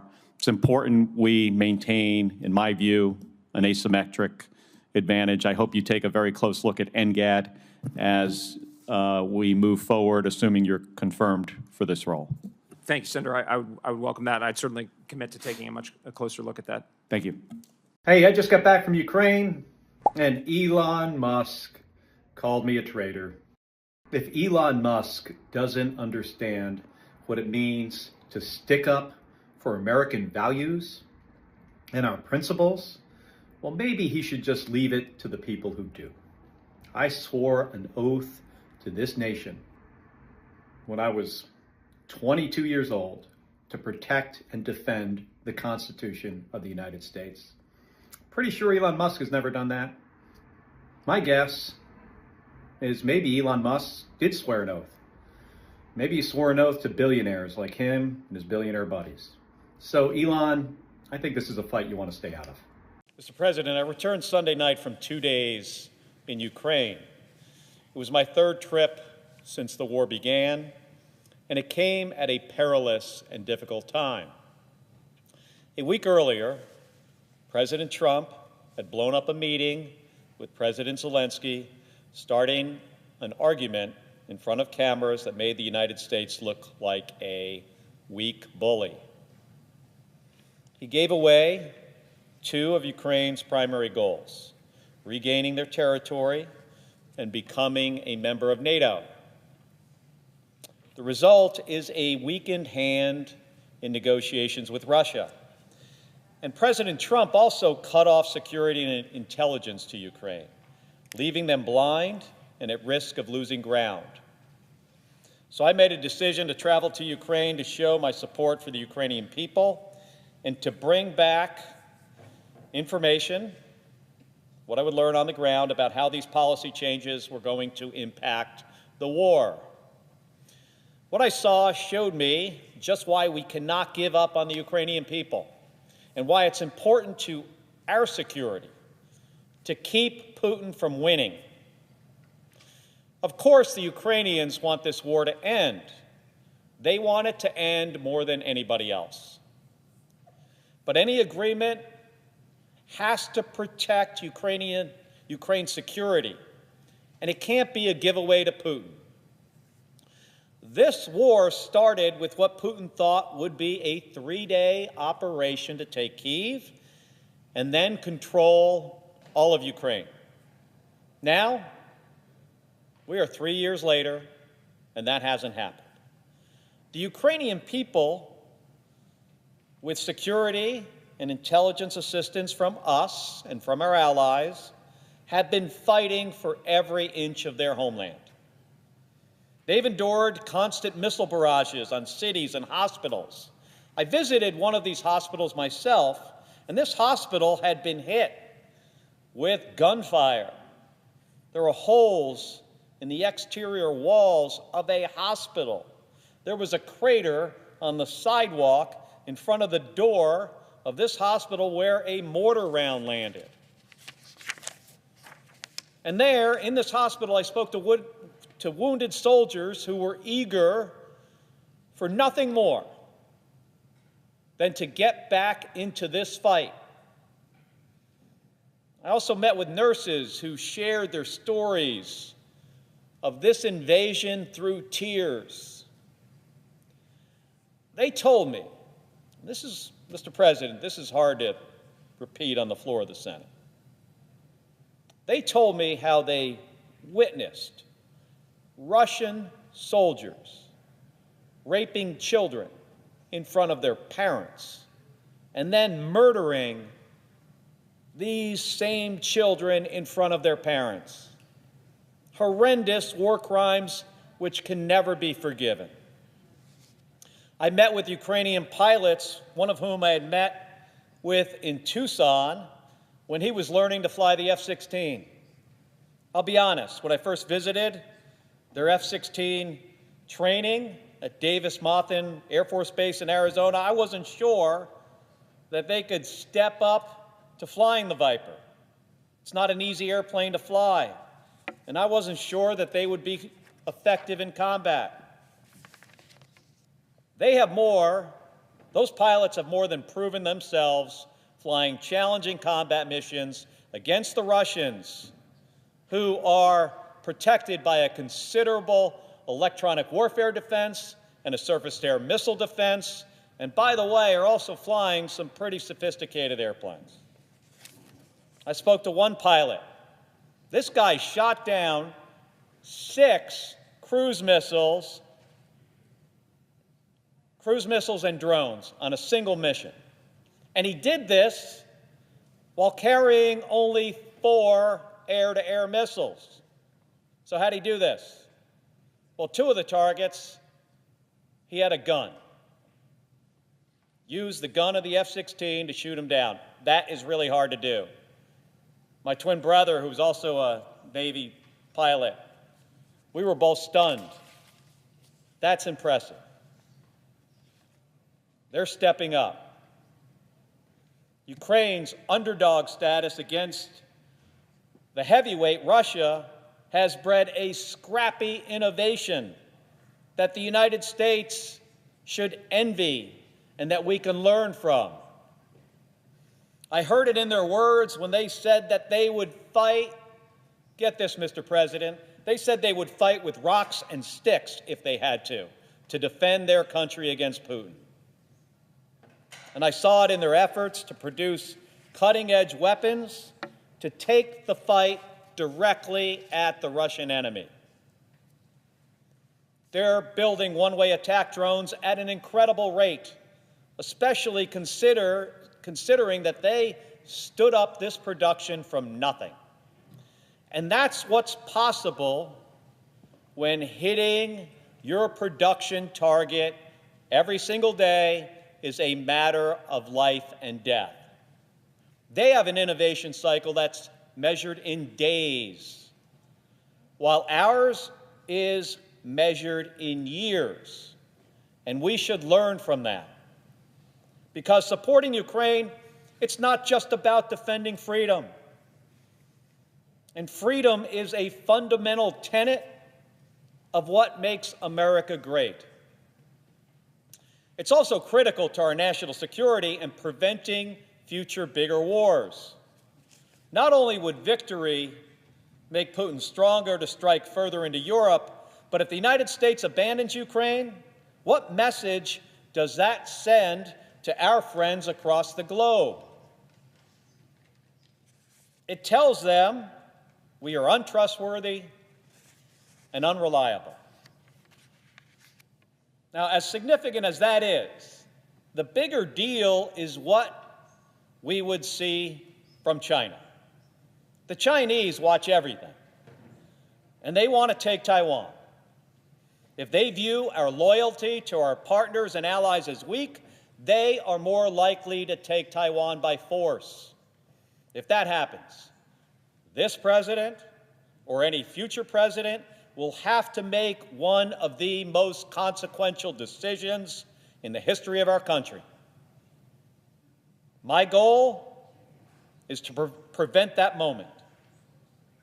My goal in the Senate is and will continue to be to keep us out of wars. And I think that is true for most combat veterans like myself. So I came back this week with the message that we need to fix this mess and get back to supporting Ukraine. Now, I'm glad that already there has been positive movement. The announcement from the American and Ukrainian negotiations in Saudi Arabia yesterday, led by Secretary Rubio and the National Security Advisor Tim Waltz, was a step forward. Once again, we are supporting Ukraine with military security assistance and with intelligence aid, and we're working towards a resolution to this war that guarantees Ukraine's security. And Ukraine accepted a proposal for an immediate 30-day ceasefire. Now, this is going to come down to whether Putin will accept these terms and commit to a real negotiation. So far, he has showed no indication that he's ready for peace.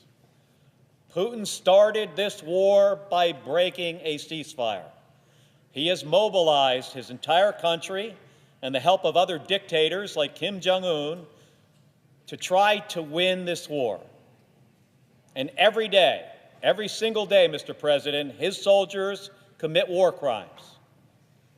Not only must he agree to the terms of this ceasefire, he has to be held to them by the United States and our allies. America is the strongest and richest country in the world.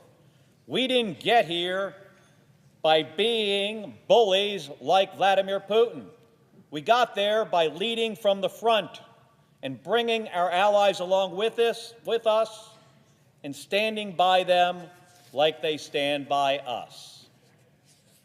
The safety and security of all of us, our kids, our grandkids, depends on the United States continuing to keep its word, stand for democracy, and look out for Americans by being smart and strong and standing up to the bullies. That's what I will hold this president to. And I urge my colleagues, Republicans and Democrats alike, to do the same. Thank you. I yield the floor. I think the American people should realize that the best path forward here is to do what we normally do, which is appropriations bills, which are sometimes we have to do a short-term CR to get there. We could pass a 28-day CR, and then we could pass the appropriations bills that have come out of the subcommittees on appropriations, bipartisan bills. That makes sense. That funds the government the way we all agree to. The other two options are bad options. If we shut down the government, that's generally considered by many people as not a good thing to do. And especially in this environment, when we have an unelected billionaire that's already shutting down parts of the government, the president could certainly give him the authority, this wouldn't surprise me, where Elon Musk gets to decide what gets opened back up. Mr. Speaker, I rise today to call out a vile attack on an American patriot, Senator Mark Kelly of the great state of Arizona. Yesterday, unelected billionaire Elon Musk, who has never served this nation a day in uniform, called Senator Kelly a traitor for visiting our nation's ally, Ukraine. A traitor is one who commits treason. That consists of giving aid and comfort to an enemy. Ukraine is not our enemy. Ukraine is our ally. Mark Kelly has served our nation honorably from 1986 to 2011 in the United States Navy, rising to the rank of captain, having served 39 combat missions during the Gulf War. During his naval career, he was awarded 2 Defense Superior Service Medals, 1 Legion of Merit, 2 Distinguished Flying Crosses, 4 Air Medals with Combat 5V, 2 Navy Commendation Medals, 1 Navy Achievement Medal, 2 Southwest Asia Service Medals, 1 Navy Expeditionary Medal, a NASA Distinguished Service Medal, and an Overseas Service Ribbon. He only resigned his commission to help provide care and assistance to his beloved wife, who had served here formerly, Congresswoman Gabby Giffords, following an assassination attempt on her in Tucson in 2011. Words and statements have meaning. Elon Musk needs to be held accountable for his. And today, world leaders have resoundingly stood tall aside the nation of Ukraine in agreeing to a 1-month ceasefire. The United States has also agreed to lift the embargo on armaments and will be sending 1 month of armaments to Ukraine as the rest of the world looks to Russia to be cooperative in our effort to stop the killing in Central Europe. I yield back. Senator Kelly. Thank you, Mr. Chairman. General Friedrichs, good morning, and thank you, all of you, for being here today. General Friedrichs, in a recent war game brief to Congress in November of 2024, a hypothetical conflict in the Indo-Pacific resulted in 3,000 U.S. casualties in 3 weeks and 10,000 across the entire conflict. And I'm kind of following up on Senator Budd's line of questioning here. These numbers are higher than anything we've seen since the Korean War. And as severely injured service members transition through the care system and make their way back to the United States for treatment, I'm concerned that the number of DoD providers capable of handling trauma will be grossly insufficient. So given that, we're going to need to surge capacity, potentially found in the U.S. hospital system and VA hospitals, so meaning civilian hospitals, VA hospitals. What concerns do you have with relying on U.S. civilian and VA hospitals to provide this trauma care to our service members? Thank you very much, Senator Kelly. And I'd start by saying, even before we get patients back to the United States, in the past, we've relied on our allies and partners to help care for our casualties. And I am deeply concerned if we sever or degrade those relationships, we will need to rewrite our plans, and the demand on the U.S. healthcare system will be even greater. To your point about the U.S. healthcare system, the Integrated CONUS Medical Operations Plan that we updated in 1998 and then didn't look at until 2020 is the plan that describes how we will surge capacity. But a key part of that gets back to some of the discussions we've had earlier. There have to be doctors and nurses and pharmacists and all the other staff to do that. And I implore that we continue to look at the pipelines that produce those medics, as well as the facilities in which they work. We had briefly chatted about the opportunity for a medical equivalent to the civilian reserve air fleet that we use to ensure access to civilian aircraft when needed. I believe we need some similar construct in the healthcare system where we partner with industry and recognize that during surge moments, there's a plan and there's money available for us to be able to leverage their staff and their facilities. Is there a plan? There is a plan. We wrote the first version of that before I retired, and they are working on an update to that. But it would benefit from additional congressional oversight to ensure that it's on track and it does not get diverted by bureaucratic buffoonery. Are there current efforts in the relationship building with these hospitals? The Defense Health Agency is tasked to have that outreach, and as I've met with hospital CEOs and system owners, there's certainly an opportunity to do more in that space. We must view the healthcare industry the same way we view the aviation industry or the missile-producing industry, as our partners. We cannot take care of America's casualties without those partners. Can you talk to the value in the 2 Navy hospital ships? I don't know if anybody here is prepared to talk about, because I think there's enough effort underway to replace those. There's also the training ships for the state maritime academies that I think also could serve a role. I visited one at the Philly shipyard a few weeks ago, had an operating room on board. Is that part of the system as you envision it?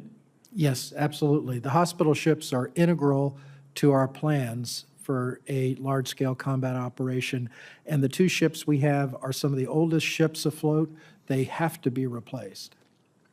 I think there's a plan to replace them now. It's, can you speak to how that is going, if you know? So I pushed incredibly hard for that plan as the Joint Staff Surgeon against intense opposition that we should spend the money in other places. I would defer to the Navy for the latest update on it because they can give you the most current plan. But my understanding is that we're still years away from having the replacement ships available. So we'll have to extend the current ships. And I believe the last update I received, which is dated, was through 2035. But we do need that additional replacement funding to replace those aged ships. All right. Thank you, and thank you, Mr. Chairman. Senator Kelly. Thank you, Mr. Chairman. I just want to comment on some of the comments that my colleague from Missouri made about the signal chat chain. Talking about war plans. Well, I have planned and conducted strikes off of aircraft carriers, multiple strikes, into harm's way over Iraq and Kuwait. And I would agree with the senator from Missouri, this is not an entire war plan. What this is an operational plan for very risky combat operations off of an aircraft carrier. And it's not all the information, but the most critical information that we have in our government are things like launch time off of a platform, in this case of an aircraft carrier, type of airplane, F-18s, MQ-9s, weapons like Tomahawks, time on target. It is very critical information. Somebody could argue that the piece of paper it came off of, the signal chat, it did not say secret or top secret. When you have pilots that are about to go feet dry over a foreign nation within an hour or 2 hours, and that information is being shared on a non-secure system, it puts those pilots at great risk. I agree, it is not all the information, but some of the most critical information that you would not want to be released is what was in that signal chain. So where I do agree with some of what you said with regards to an entire plan, sure. But the most critical pieces were shared publicly by on an unsecure system by the Secretary of Defense. So with that, I've got some other questions about maritime industry and the Ships for America Act, which is my legislation with Senator Young of Indiana. So Mr. Duffy and Mr. Michael, one issue I've been focused on for a long time is the state of our maritime industry. Transcom relies on U.S. flagged vessels and American mariners to provide strategic sea lift, and right now we don't have enough vessels or mariners to support sustained operations overseas. It's a national security issue for us. We also have a hollowed out shipyard industrial base in the United States, and the only ocean-going ships we build in the United States now are Navy vessels, and that means constrained supply chains and increased costs for the Navy. These are all really pressing issues for our national security. So, Mr. Duffy first, and then Mr. Michael, what steps would you take to ensure that our cast and forged industrial shipbuilding base, from forging to supply chains and production, are ready for competition, crisis, and conflict? Senator, thank you for your concern about this very important issue. I had a chance to read the GAO's testimony this week with respect to shipbuilding, and one of the major concerns that sort of was revealing to me in reviewing that was that since 2003, we have not increased the number of ships in our Navy, which is really puts us at a disadvantage when maritime supremacy is absolutely critical in terms of deterring our adversary and preventing future conflict. My understanding of the challenges in the shipbuilding industrial base include workforce and supply chain. If I'm confirmed into the role, it would be absolutely a priority for me to work with this committee and with you, and thank you for your leadership on the ships legislation, because I think where we've seen success in the defense industry is where we can leverage capability in the commercial industry, and I think that's one of the proposals of your legislation is how do we enhance both defense and commercial shipbuilding within the United States. And then, Mr. Michael, would you agree that there are lessons that we can learn from the private sector when it comes to shipbuilding best practices? There are a lot of lessons learned. I think the most sophisticated manufacturers today have very sort of dashboard-like understanding of where their supply chains are. Every supplier that they're required to build something so that they can eliminate bottlenecks. They could do just-in-time ordering. They know what's backlogged, so they can start on other processes while they wait for the parts that are in short supply to come in. AI can help with that and look through and down the supply chain across countries and figure out where the materials are that we need and schedule labor to be efficient on that. And that's done very effectively in lots of industries today, that we should be borrowing that technology or buying it or building it ourselves to do that in these industries, given the amount of money we spend. And do you think having a vibrant commercial maritime industry is going to help us build Navy ships? I think you can. I think the ancillary technologies that are built to manage supply chains and manufacturing and labor can be used to do the same thing in the military. Thank you. Thank you, Mr. Chairman. Thank you very much. With all of the chaos in Washington right now, it can feel like it's tough to keep up. In the middle of bombshell revelations, new executive orders that threaten the safety of Americans, and the administration's plans to give rich people trillions of dollars in tax cuts, what's often lost is how this all impacts the people we represent. The best way to find out, though, is to get out of Washington, D.C., and talk to the families and the seniors and the kids who are going to be directly impacted. Let me tell you, these folks are paying attention, and they aren't happy about it. I know some of my Republican colleagues in Congress are trying to tune out the thousands of phone calls and the emails, and have been avoiding town halls. But last week, I held a couple of town halls in Arizona. We focused on Medicaid and brought together healthcare providers and families who rely on it to talk about what Republicans are planning to do and what that would mean for them. Republicans are working on a plan that could absolutely gut health care in our country by slashing Medicaid. There's a number of ways they could do this, but we know it's the plan. The way Republicans talk about it is about dollars saved and quote unquote pay-fors for those tax cuts for the wealthiest. When it's framed as a line item instead of what it actually is, which is health care that tens of millions of Americans rely on to survive, it's easy to lose track of who will bear the consequences of these decisions. Hardworking families, kids, and seniors in Arizona and across the entire country. My state has one of the largest Medicaid populations.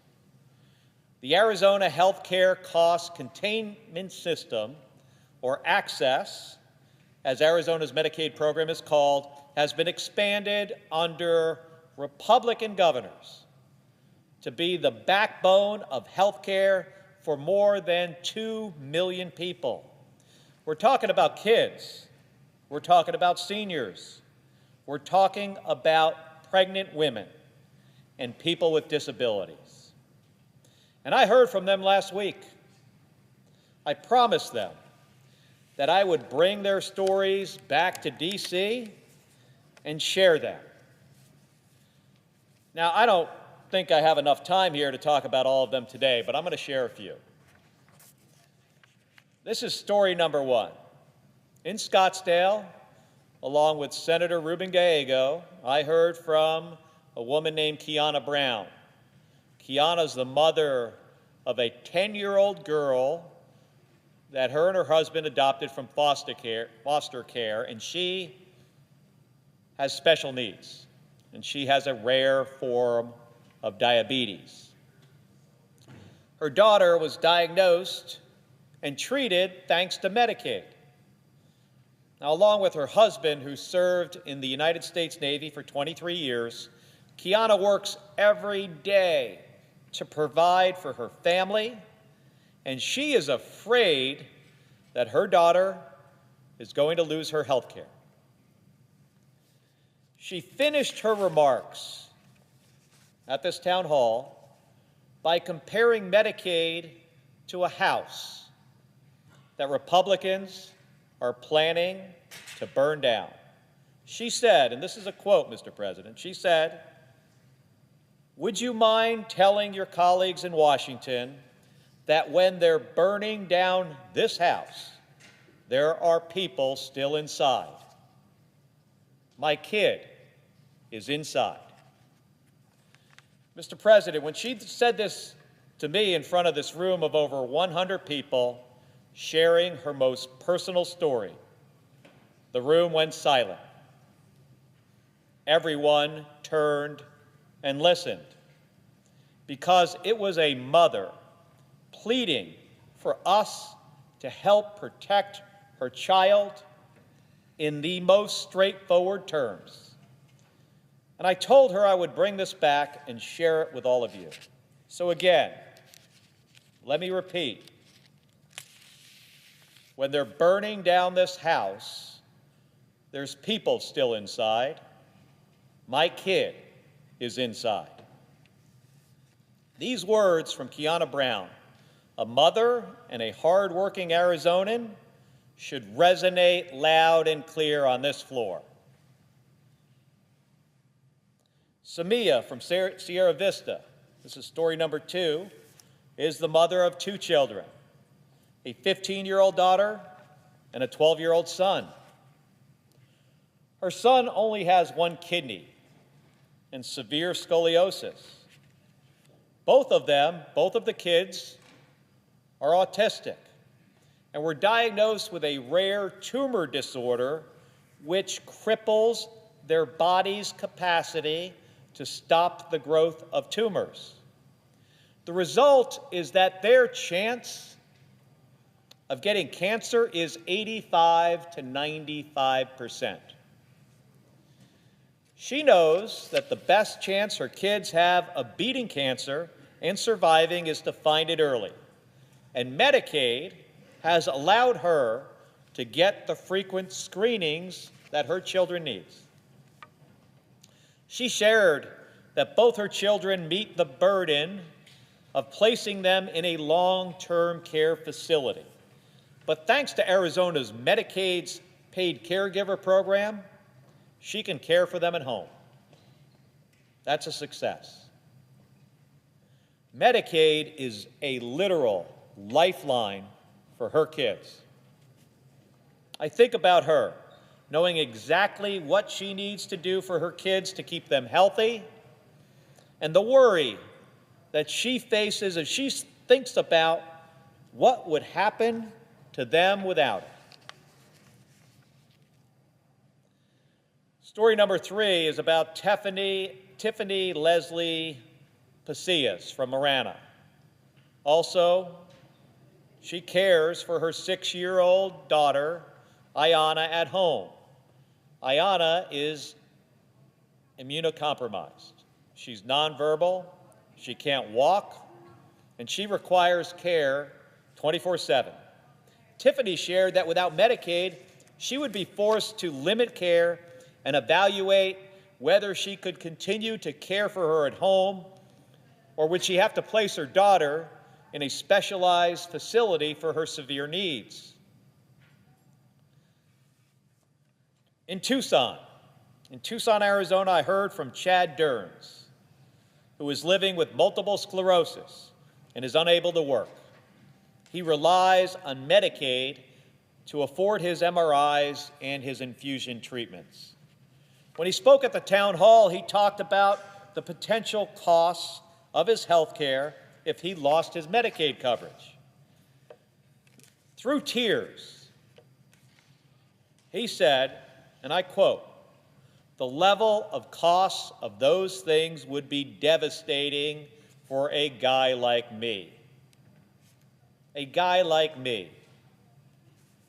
What are folks on the other side of the aisle talking about doing? They're talking about hurting Chad and guys like him for what? To give more tax giveaways to rich people, to billionaires. Here's story number 5, and this is about Amila, who is the daughter of Chrissy McGann.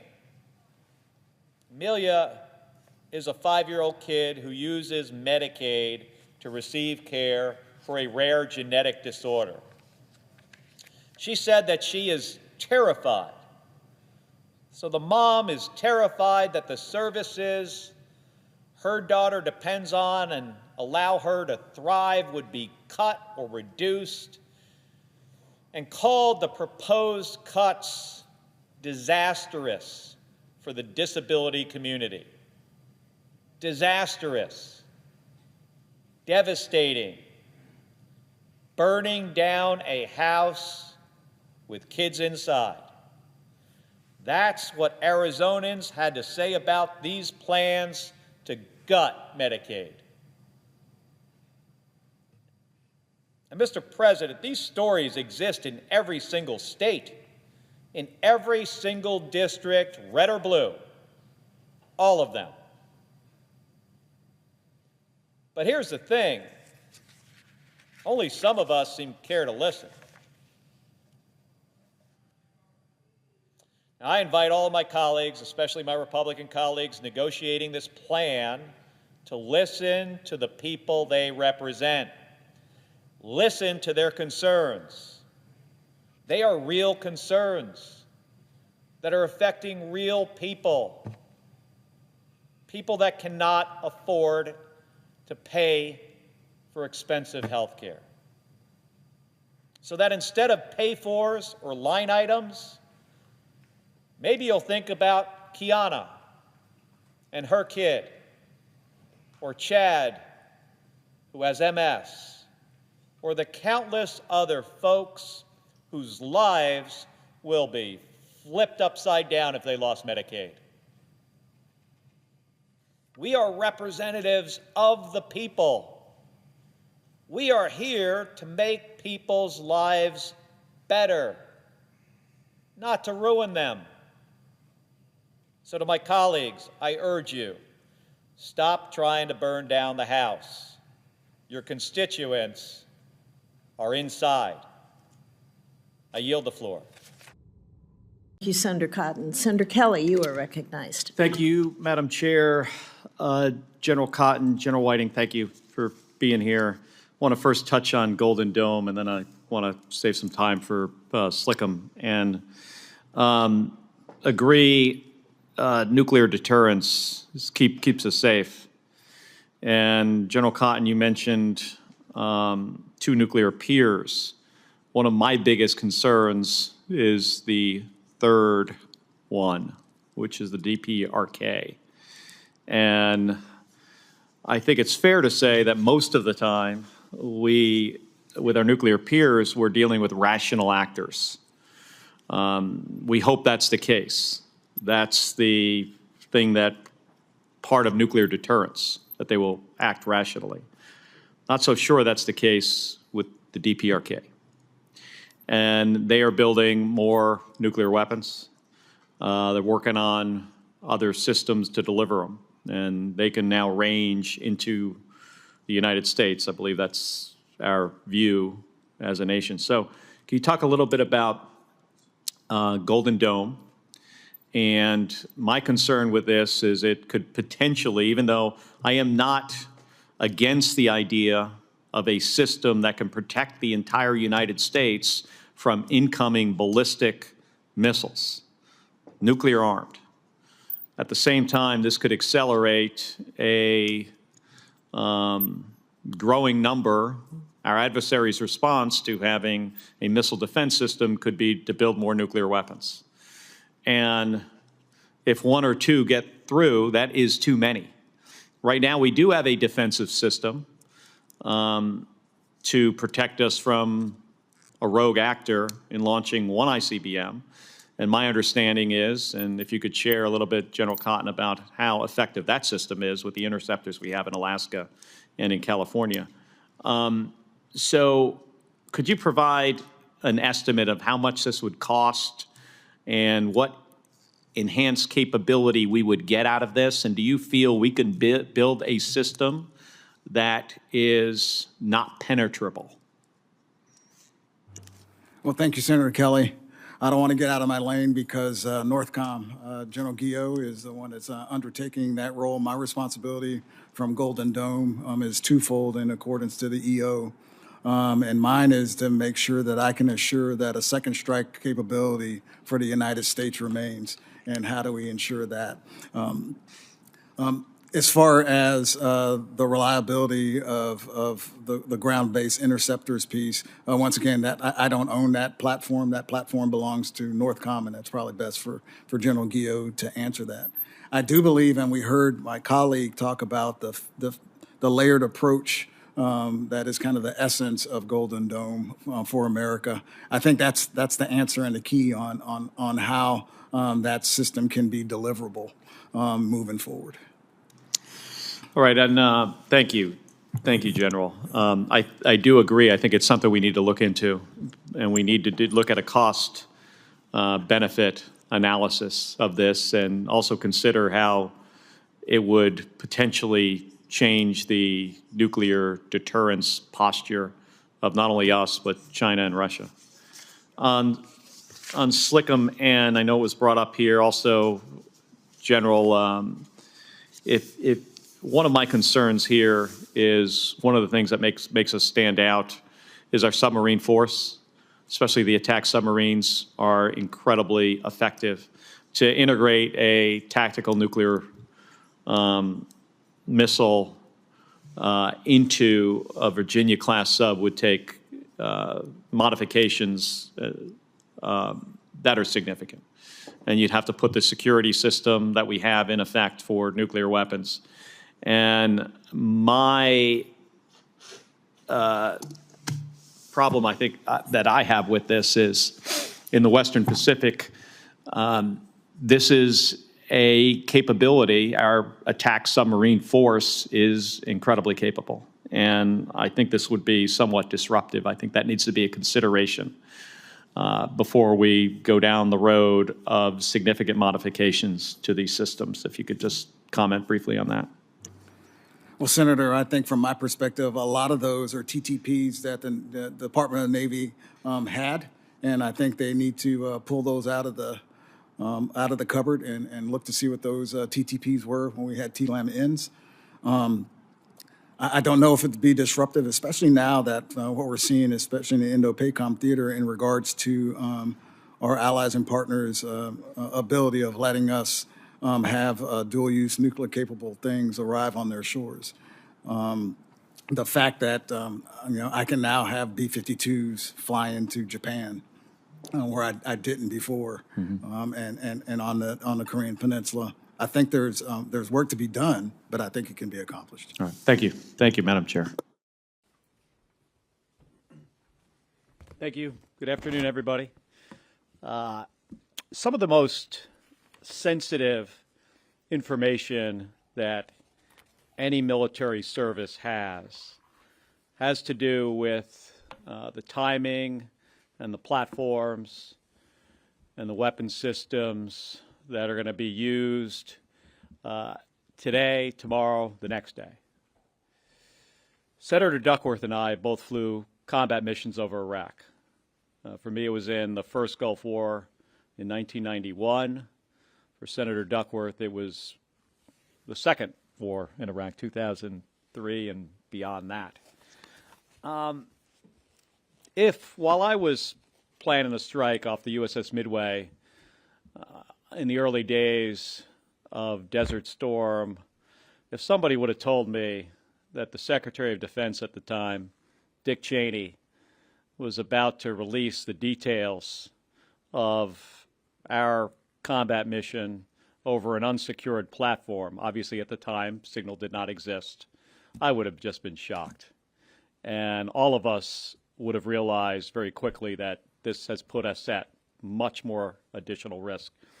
Countries like Yemen have early warning systems to see when airplanes and missile systems are coming at them offensively. In this case, if this information would have been shared beyond that reporter and would have made its way to unfriendly countries and ultimately shared with Yemen and the Houthis, they don't need that early warning system anymore. They basically know which direction the airplanes are coming from because they know where the aircraft carrier is, they know the timing. You can see on this chart here. And it's not around, right? You notice at the bottom, I think it says 1536 or something like that. 1536, F-18 second strike starts.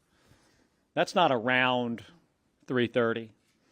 It's incredibly specific. That information came from a classified document or classified information that was shared with the Secretary of Defense over the phone. And to put this in a signal chain to other members of the senior national security team at the White House is beyond irresponsible. It is reckless. And I can't even figure out why he did it. It's not important information to those folks on the signal chain. I think he was sort of showing off that he had this information. He's obviously new in this job. And it was my view before he was confirmed that he was unprepared to take on this role. The least qualified Secretary of Defense in perhaps our country's history. One thing we learned in the military is when you make a mistake, you got to own up to it. And I think most folks in that position would have owned up to it at this point. And all we've heard from Secretary of Defense Hegseth is excuses.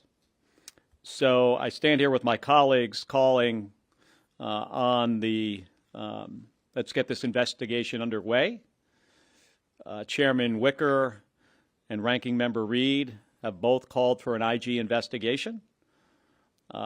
And we need to get to the bottom of this. And it's incredibly concerning to me that this is probably not a one-off event. That this unsecured signal platform was likely used on multiple other occasions to share classified information. And that not only puts our service members at risk, it puts all of us at risk. Thank you. And Senator Hirono.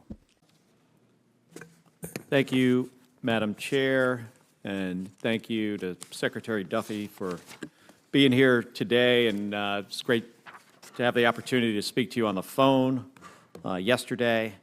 I want to start by discussing the review of the competitive grant awards, as we discussed on the phone, and the guidance issued by the Department of Transportation on March 11th outlined the process of reviewing projects for grant awards that are not yet finalized.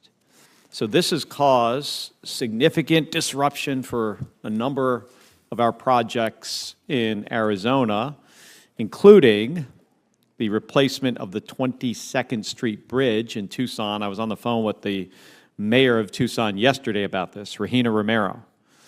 And this 22nd Street Bridge project replaces an outdated bridge for cars that are going over Union Pacific's main Southern Transcon rail line in Tucson. Needs to be replaced. There are cars, or there are certain size trucks and emergency vehicles that can't go over this bridge. Not allowed. There's also a project in Arizona it's the widening of US Highway 93, which is one of the deadliest roadways in Arizona and part of what we call the future Interstate 11 between Phoenix and Las Vegas. Phoenix and Las Vegas are perhaps the two closest cities in the country, major cities that are not connected by an interstate highway. There's also the replacement of 4 bridges on Interstate 40 in northern Arizona that were not built to current standards. And then a reconfiguration of a 3-way interchange in the West Valley, that's outside of Phoenix, that also has an at-grade railway crossing and is one of the most congested intersections in the state.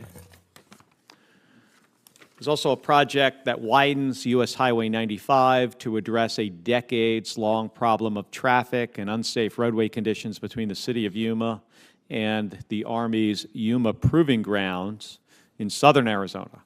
And then there's more than a dozen more. I could go on. I'm not going to do that.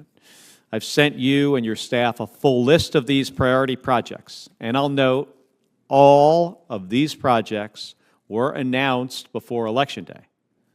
Not after. None of them were selected for political reasons. They were selected because they're important to my state and they meet the purposes of these congressionally authorized grant programs. They repair bridges, they reduce congestion, they improve safety. And based on your testimony and our prior conversations, I'm pretty sure we agree those are the exact types of projects that should receive funding. And yet, for no fault of their own, these grant recipients in Arizona have had to wait several months now, not able to move forward on reviews or grant agreements and forced to delay their construction schedules. I just had a bunch of my constituents in the office today talking about and asking why have these things stopped? So Secretary Duffy, what updates can you give about when the internal review of grants that was laid out on March 11th will be completed? So, Senator, again, I agree many of the projects, good projects. I think in total there's 44 awards that you received for $561 million in the state of Arizona. And they were awarded before Election Day. I would note many of these go back 2 and 3 years, yes, these projects. And so I love that you're saying that I can clean up 2 or 3 years of announcements in 2 months. That's a little bit challenging, but I am committing to you, like I did on the phone, I'm going to work through these projects. Explain to me, what do you mean by clean up? What is required to clean them up? This was money appropriated by Congress, by Democrats and Republicans, grants that were awarded, and now things seem to have come to a halt on many of these projects. So for obligated money, when there's an obligation, a grant agreement is signed or there was an earmark from Congress, all that money is still going out. There's been no pause, there's been no hold, there's been none, money's going per the law on those grant agreements. The unobligated money is the money where there's been an award, someone did a big announcement, hey, you get your project for the 22nd Street, Tucson Bridge or Road.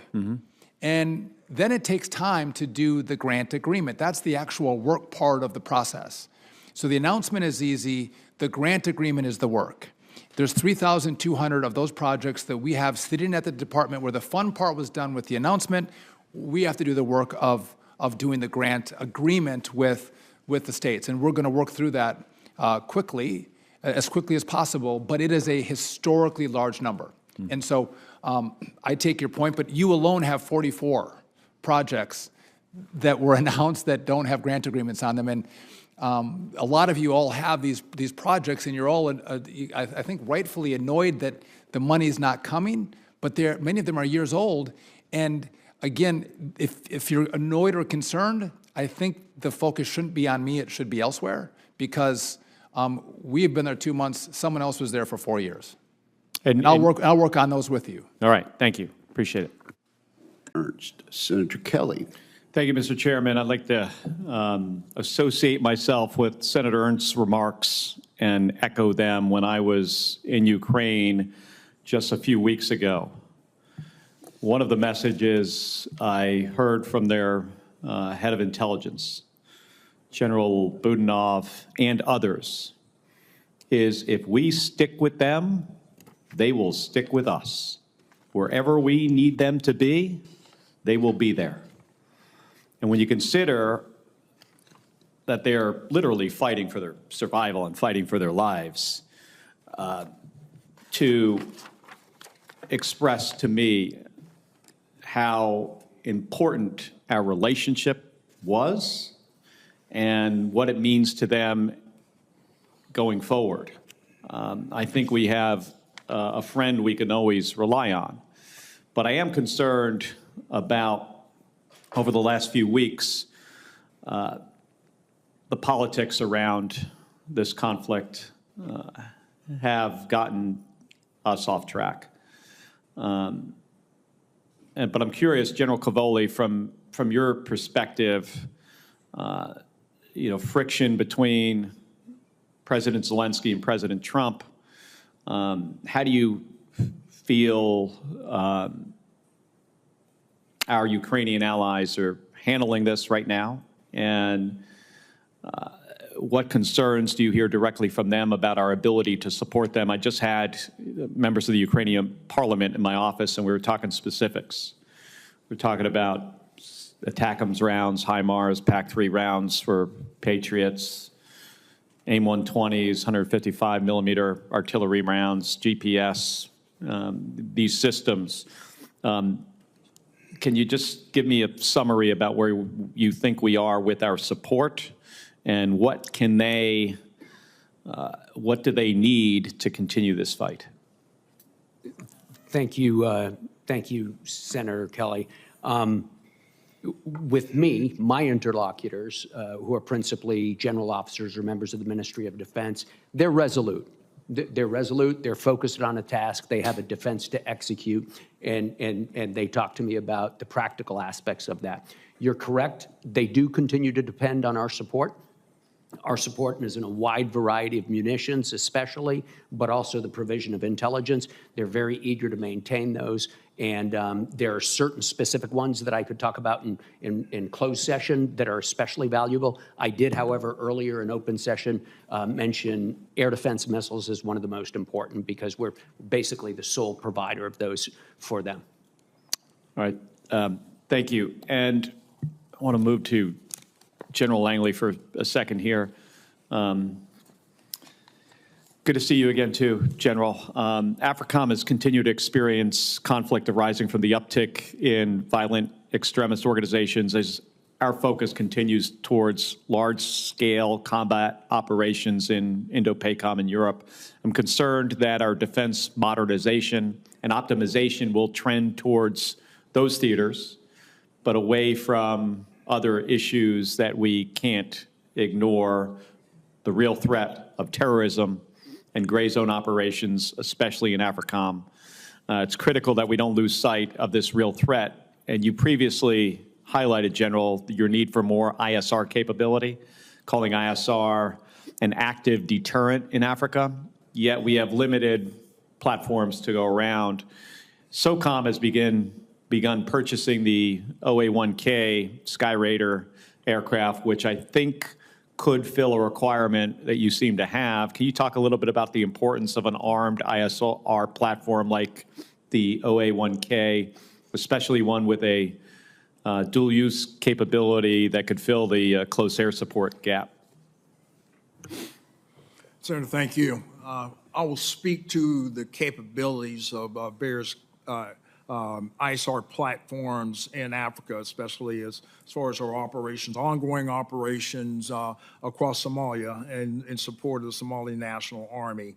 So I'll just speak to the capabilities of the need for ISR, that armed ISR across makes sense and do responsible type targeting across the region. That's all too important. So I'll speak to the capabilities that every combatant commander needs more ISR in support of our operations. And do you feel the OA-1K could fill a gap that you have in AFRICOM? Sir, I'll take any additional ISR and any enhanced technologies that would add to the credibility and our lethality of our forces. All right, thank you. Thank you, Mr. Chairman. Thank you, Senator Kelly. Thank you, Mr. Chairman, and I'm going to follow up on Senator Schmidt's question in my second part, if I have time, because I think that is the big question of the day is how do we handle the challenges we'll face in the Western Pacific. General Kane, first of all, congratulations on your nomination. It's a very important role. First, I want to talk a little bit about General Milley. So as a career military officer, lifelong public servant who served in this role as chairman under President Trump and President Biden, he's now facing an investigation by this administration and possible demotion. This is allegedly because he, in coordination with the then Secretary of Defense, Mark Esper, made phone calls to Chinese military officials to reassure them that the United States was not going to launch an attack, preventing unnecessary conflict. General Milley did this out of a deep respect and commitment to the Constitution of the United States, in my view. I asked about this in my office when we met privately, but I want to ask in this public setting. If you are confirmed and sworn into this position, to whom or what do you swear an oath to? Senator, as I have for 34 years, it's to the Constitution. Thank you. And setting aside the specifics of this scenario, if necessary, will you choose the right thing to do, even if it's hard, over the easier, wrong option? Senator, I've always strived to do the right thing, and that's not going to change now. Thank you, General. And are you willing to get fired from this job for doing the right thing and following the Constitution? I am. Thank you, General. So back to what Senator Schmidt was getting at, part of what he wanted to discuss. So I want to switch gears here and go back to Indo-PACOM, force projection, repositioning of forces, and resource requirements. I think you mentioned Transcom. They play a pivotal role in projecting forces from the United States into Indo-PACOM. And that's why I'm reintroducing the Ships for America Act, which is a bipartisan bill aimed at strengthening our commercial shipping base, which would have the added benefit of giving our combatant commanders additional sea lift capability so we can rapidly respond in crisis and in conflict. If confirmed, what will you recommend to the Secretary of Defense and the President to ensure our industrial shipbuilding base, from forging supply chains and production, are ready for competition in crisis. Well, Senator, I'm not in the job yet, and I'm not back in the service yet, but if confirmed, I'd like to take that one for study and come back to you. It's as you know, it's a logistical problem, 5,000 miles of ocean. The Chinese, if we wind up in a conflict in the Western Pacific, they've got to go just hundreds of miles to resupply their forces. So I appreciate you being willing to take a look at it. One last topic. I want to talk about efforts across the department to modernize our acquisition process. And this is a topic that I'm focused on as the co-chair of the Defense Modernization Caucus. Our system is too slow. It's too unwieldy. And it can't modernize currently at the pace of China. We currently cannot match them on how fast we can innovate. So we need to foster an ecosystem change that encourages some risk from small businesses so they can innovate faster and ensures that if a technology meets a current demand signal, we have an effective mechanism to bridge the testing and evaluation gap that often exists to get that stuff over to production. So, General, if confirmed, what changes will you recommend to the Secretary and the President to ensure that we take advantage of smaller innovative companies and acquire at the speed that technology is moving forward? Well, Senator, we've got to have everyone weighing in, small businesses, new entrants, and even the primes. The ability to bring advanced technologies from new companies, startups, into the joint force and make it easier for them to bring their products and services into the military is something that I'm passionate about, given my background and experience. If confirmed, I think that'll be an area where I spend some time on. I know I'm out of time. All right. Thank you. Thank you, General. Thank you, Mr. Chairman. I do now want to switch gears just a little bit to another story. It's been a little over a week since the story dubbed Signalgate has broken. And just to recap, the editor-in-chief of The Atlantic says he was inadvertently added to a group chat with the nation's top security leaders that detailed U.S. plans to conduct an airstrike against the Houthis in Yemen. As I said, it's been a little over a week since this story broke. What questions do you still have?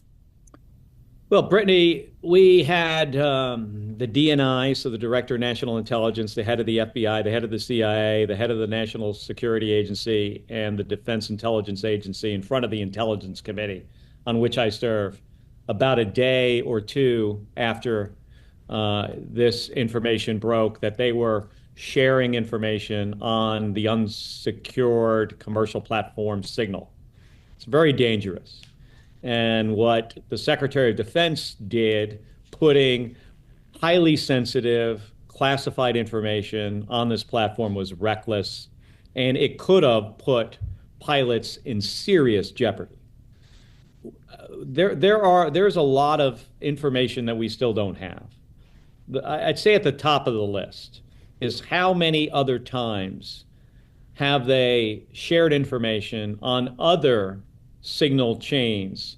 Who were on those? Were there anybody else that was inadvertently added, like a journalist, or maybe even worse than that, maybe a foreign national, somebody in another country?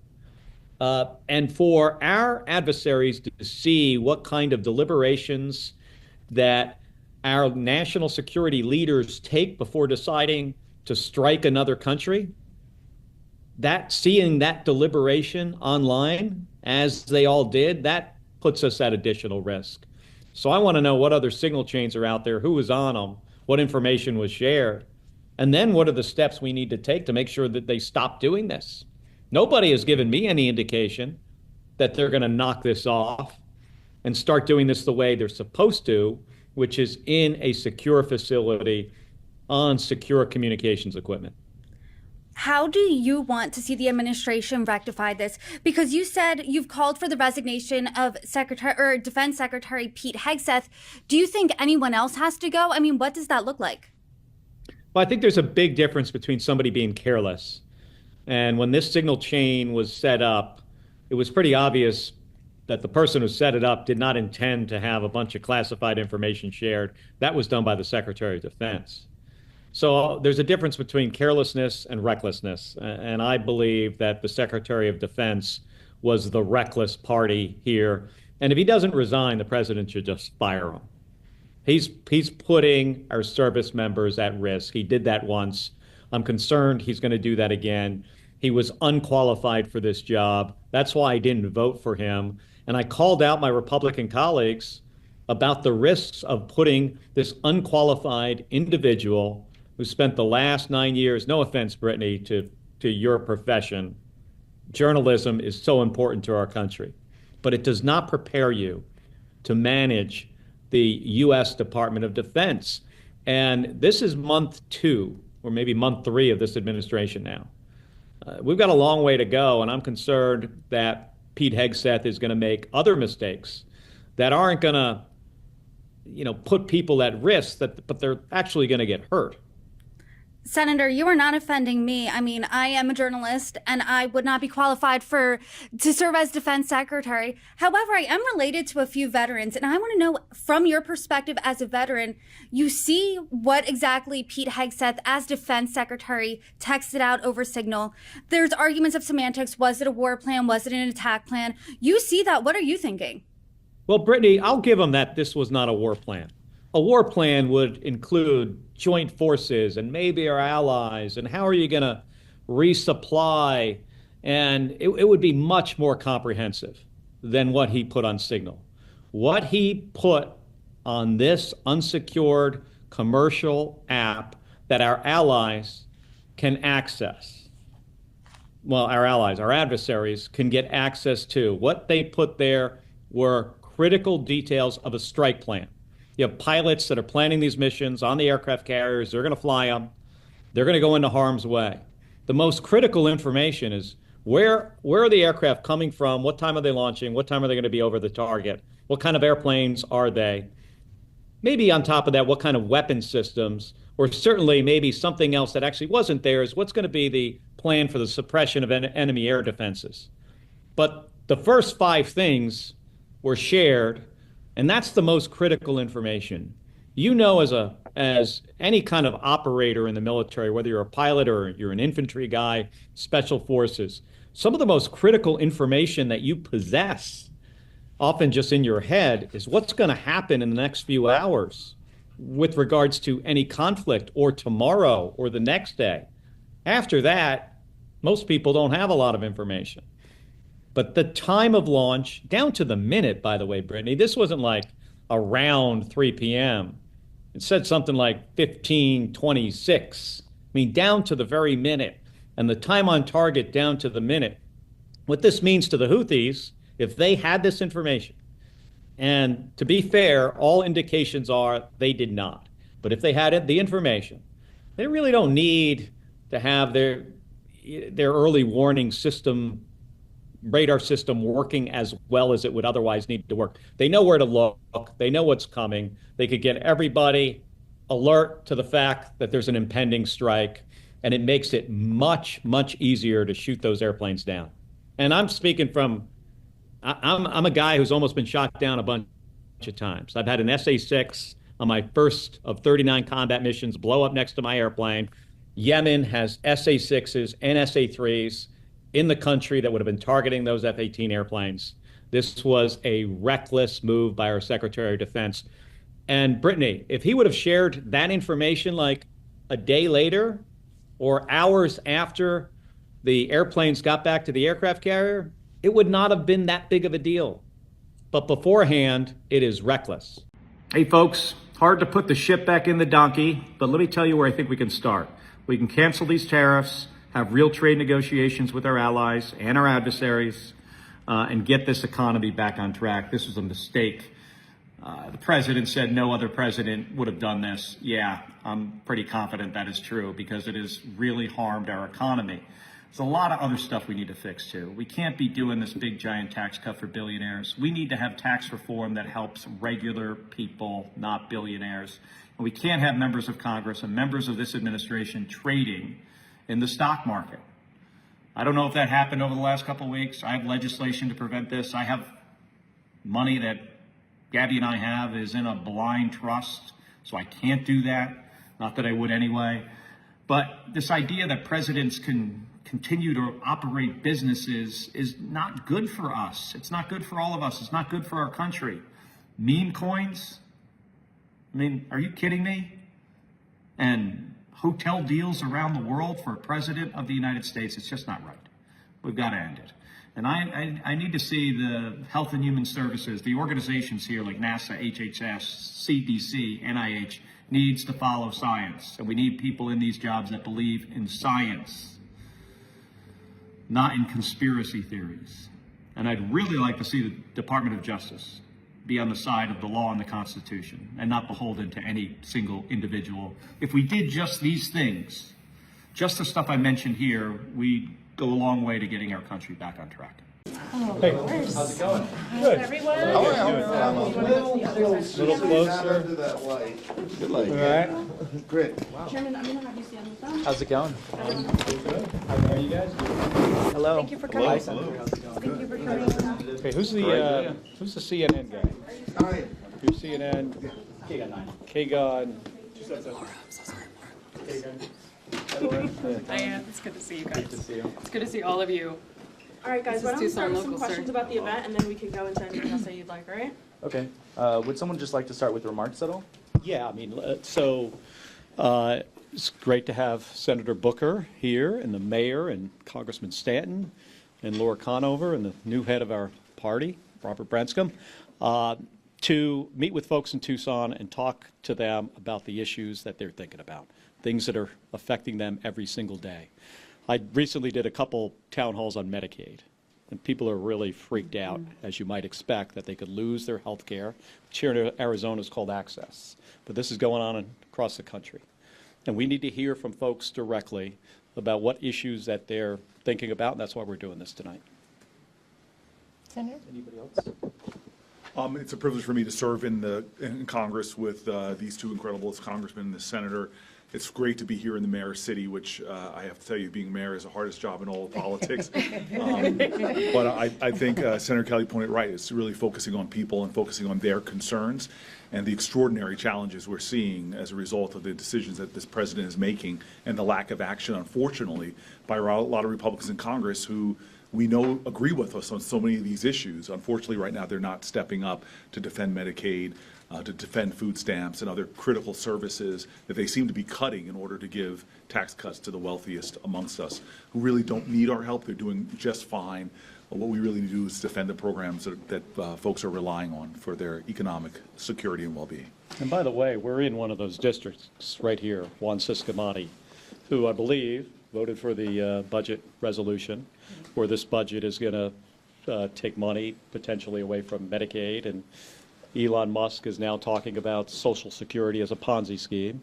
And this is all to fund a big, giant tax cut. So think of it this way. They're going to take money out of the pockets of people that don't have a lot of money, take away their health care, to give it to the wealthiest Americans. The thing I would add is that so many of my colleagues in the House, the Republican colleagues, it seems like their number one motivating factor right now in how they make decisions is fear of Donald Trump. If they don't do what Donald Trump wants, they're going to be primaried. I think you're going to hear a lot of people in this audience, Democrats, many of them, but also Republicans and independents who are really angry about what they see going on in Washington, D.C., including the loss of Medicaid. Over 100,000 residents right here in AZ06 would lose Medicaid coverage if the resolution, as voted on by Congressman Ciscomani, does pass.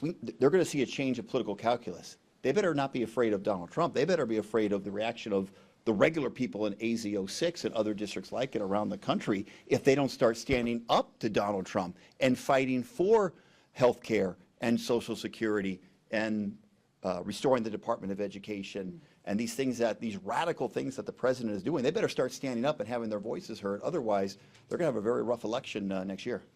And I'd like to welcome Senator Booker and, of course, our very own Tucson resident, Mark Kelly, and, of course, our Congressman Laura's here all the time with us, and our new chair of the Arizona Democratic Party, for having this town hall here in Tucson. There's a big portion of Tucsonans that are not being heard or represented by Congressman Ciscomani, and they're here to answer questions, to listen to our constituents, and make sure that they take all of the concerns with them to Congress so that they can continue fighting. And for me, as the mayor of Tucson, we have seen the effects of what Donald Trump is doing to our EVA, to our public education department. We can see tangibly already the cuts that are happening, and just like the senator said, taking from the most vulnerable and the poorest of our country and working families to give to billionaires. It is unacceptable, and I'm grateful that this delegation is here to listen to the concerns that Tucsonans have. And it's the perfect time on Sunday night, because Senator Booker's words about this being a moral moment resonates so deeply with Tucson, right? I mean, this is the place where we go back to the 70s and 80s, to the heart of the sanctuary movement. This is a place more recently where during the heart of COVID, we sacrificed deeply to make sure we were saving lives. We take care of our own here in Tucson. And so that the moral moment, though, that's a phrase that is deep in our hearts. Yeah. But I'd like to thank the senators, the congressmen, the mayor, and the district prosecutor here. Even though I'm the state party chair, this is a nonpartisan issue. This affects not only everyone in Arizona, it affects everyone across the United States. And we're here to tell them that we see you, we hear you, and we're fighting for you every day. Amen. Congressman Ciscomani says these are outrageous laws that the Republicans are moving forward with cuts to Medicaid. Do you guys want to respond to? Yeah, so what they're trying to do is take this thing that's going to cost $6 trillion, this big tax cut for the wealthiest Americans. They're going to try to get it down to $4 trillion. So they were instructed to take money out of the Energy and Commerce Committee, upwards of possibly $1 trillion. The only cuts you could make there, which are going to have any effect, anything close to that, is from Medicaid or Medicare. And that could add up to potentially $880 billion. If they take the federal match on Medicaid here in the state of Arizona from, 90% to 80%, it's going to kick off the entire expansion population. This district we are in right now was Gabby Gifford's district. When my wife Gabby voted for the Affordable Care Act, she was voting to expand health care. And the effect that had in the state of Arizona has been nothing but positive. Getting people out of the emergency room, getting them primary care before they get really sick. If we see these cuts, and this is what people don't understand, it's not like there's not a separate healthcare system for Medicaid, and one for Medicare, and one for private payer and private insurance. It's all the same healthcare system. And the foundation of the system here in the state of Arizona is Medicaid. If that gets cut significantly, it's going to affect everybody. I'll just add on that real quick. Look, the math simply doesn't work without making these massive Medicaid cuts. Congressman Ciscomani knows that is true. But if that's not enough, what happened on the House floor this week in order to get the Freedom Caucus to vote for this budget resolution was a specific memorandum from the White House requiring that the cuts come from Medicaid. And so that was a deal point in order to get the recalcitrant members who were thinking about voting no to vote yes.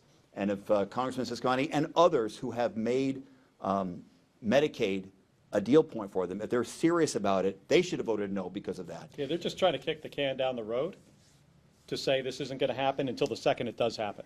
We're trying to get in front of it, make sure the American people know what they're actually about to do, and possibly we could get them to stop it. If somebody like Juan Ciscomani stands up and says, enough, I'm not going to do this, maybe it won't pass.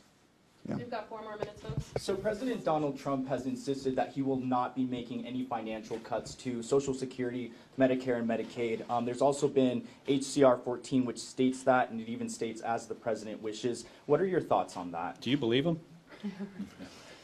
He had he had high tariffs, and he changed them, and he changed them, and he changed them. We know that he's lost credibility not only on tariff policy, but he has no credibility when he makes that statement. He needs to read the budget resolution that his team is trying to jam through the United States Congress, which requires massive Medicaid cuts. It would take over 500,000 of our fellow Arizonans off of Medicaid, meaning they can't see their primary care physician. The cost would go up because most of them would seek care in emergency care setting, and rural hospitals would close under this plan. And that affects not just Medicaid patients, it affects all people who utilize those hospitals. He needs to read his own plan instead of just speaking out of hand just to say whatever is convenient in the moment. The president contradicts himself multiple times every single week. He often can't remember what he said the day before, and he'll go 180 degrees on multiple issues. So I wouldn't, like the congressman says here, I wouldn't trust him on this. Senator Booker, can we get a response to that? A response to what specifically? So President Donald Trump has said that he will not be making financial cuts to Medicaid, Medicare, and Social Security. What are your thoughts on that? Again, this is not an issue right now of what Donald Trump says, is what he's doing. The bill that has moved through Congress clearly takes direct aim at Medicaid and other vital programs. You don't have to even wait for that bill. He's already undermined Social Security in the United States of America, and you see that by them undermining services and shaking what is a bedrock promise to people. He's attacked public education. He has attacked retirement security. He's attacked our veterans. These are all things and folks that he said he would not do anything, but the facts are the facts. And so here we have what I think is probably one of the greatest threats to Americans' well-being, because as Senator Kelly said very plainly, we have a complicated medical system in the United States of America. To attack Medicaid would not only hurt the direct recipients who rely on Medicaid, but it would hurt our entire medical system, because so many of our hospitals, so many of our doctors, and so many of our other medical professionals really rely on that program to make everything work. This is a threat to us, and it's not kind of wait and see. We'll try to trust you, Donald Trump. It's time to stand up right now and not focus on Donald Trump only, really focus on those Republican Congress people who have the power to stop him. It only takes 3 people, and I believe one of them is right here in Arizona, to say I'm not going to vote for any bill that in any way cuts or diminishes Medicaid or hurts the great folks of Arizona who rely on programs for their health care, for their retirement security, for their veteran benefits, and more. I got time for one last one, and then we got to go. I just wanted to answer that question. Yep. Donald Trump also said he would bring the prices of eggs down on day one, and that our economy would be the greatest ever seen in this country. And it's important, as the senator says, it's important to see what he is doing, not what he is saying, because we cannot trust and we cannot believe the lies that Donald Trump tells the American people. And unfortunately, Representative Ciscomani is moving along the same lines, right? Saying lies every time they open their mouth. We need good representation in Congress that will represent Tucsonans, especially working folks, especially the most vulnerable seniors and their Medicare. We cannot afford to sit idly by and let these leaders destroy our public education, our Department of Education, our Medicare, our Social Security, our VA. We cannot let that happen. And so that's what we want to do today. We want to take the questions from Tucsonans, those that lack representation or cannot get a hold of their representative, and be able to take that information to Congress so that they can help with policy, and they can help take a stand, a fierce stand against what Donald Trump and Republicans in Congress are not willing to do. They're not willing to stand up to Donald Trump. They're willing to throw their constituents under the bus, and because they're afraid of primaries, because they're afraid to stand up to the bully. Thank you so much, folks. We got to move on. Thank you. Thank you. Thank you so much. Okay, I'm not sure I need a microphone. All my coworkers say I'm a very loud talker, so I'll try not to talk too loud. I was a government worker in Michigan, and now more than 20 years in Arizona. I've been a civil servant for years. I'm eligible to start, if I take early Social Security, it'll be next year. I'm about to retire and take a part-time job anyway because I feel my job, I can't say what it is, but it's very stressful, and I feel like if Social Security is going away, I'm not going to keep doing what I'm doing now until I die. But my daughter here is about to get her master's degree in social work. She's 23. I'm worried. I'm worried about Social Security, just basically that there's more going out than there is, coming in. And I would just like an honest answer, not just, a talking point of we have to save Social Security. Is it viable? Can Social Security actually last, or do we need to be talking about coming up, with a new plan? Is she going to lose all her money if she puts into Social Security?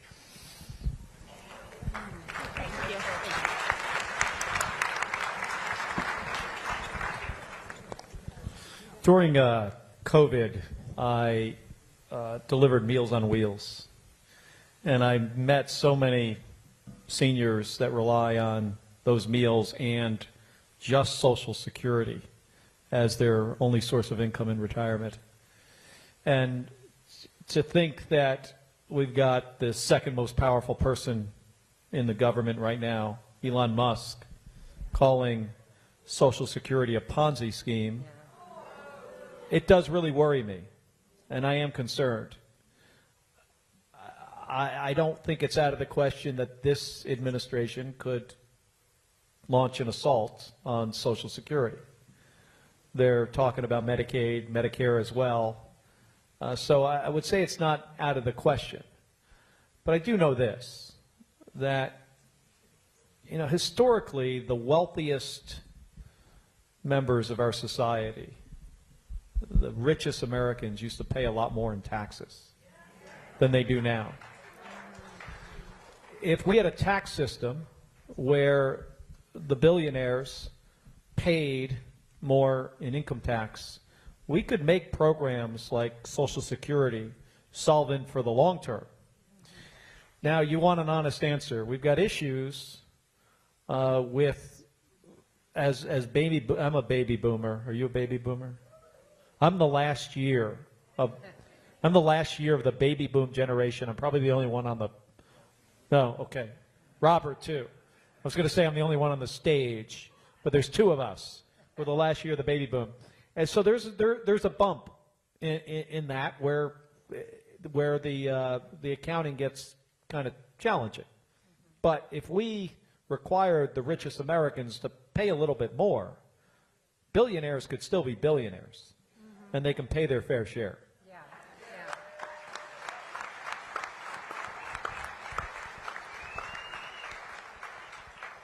And I just want to add one thing, and that is there's a discussion about whether Social Security may be cut. Let me say something. Right now, they are closing Social Security offices all across the United States of America. They are firing, illegally in my opinion, that's going to be tested in court, but they are firing a huge percentage of people working in Social Security, public servants like yourself who committed their lives to this system. They're cutting off the number of customer service people that will take questions over the phone, requiring that people show up in person to receive benefits, or if they need to change their bank accounts, they're going to make it as difficult as possible for people to receive these earned benefits. If that ain't a cut, I don't know what is.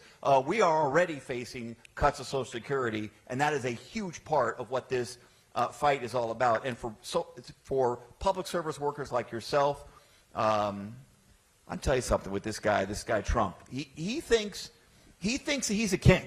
He thinks that he can hire or fire anyone in the executive branch anytime for any reason, even if they're part of a collective bargaining agreement, which is a contract, or no matter what civil service protections they have. He is dead wrong about that. Our government workers have certain protections for a reason. They're going to be respected, and that's part of what there's 160 plus lawsuits going on right now because of this presidential overreach, because this guy wants to be an authoritarian or a king. We're winning almost all of them when there are court decisions. But the protection of our our government workers who have committed their lives to public service that could have been making more money doing other things, at least they have civil service protections or a collective bargaining agreement. That is a fight worth having. And, pardon me, I want to add that given Congressman Stanton's comments there, we are already getting reports that checks are arriving late. That's really critical evidence when we're going into court. The Attorney General's office has a form. The Pima County Attorney's office has a form. If your checks are arriving late, we need you to report that in, and then that's likely to go into litigation later. Thank you, Robert. Hello, Tucson.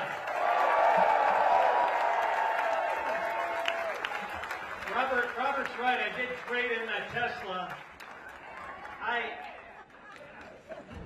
There are some things I actually liked about that car.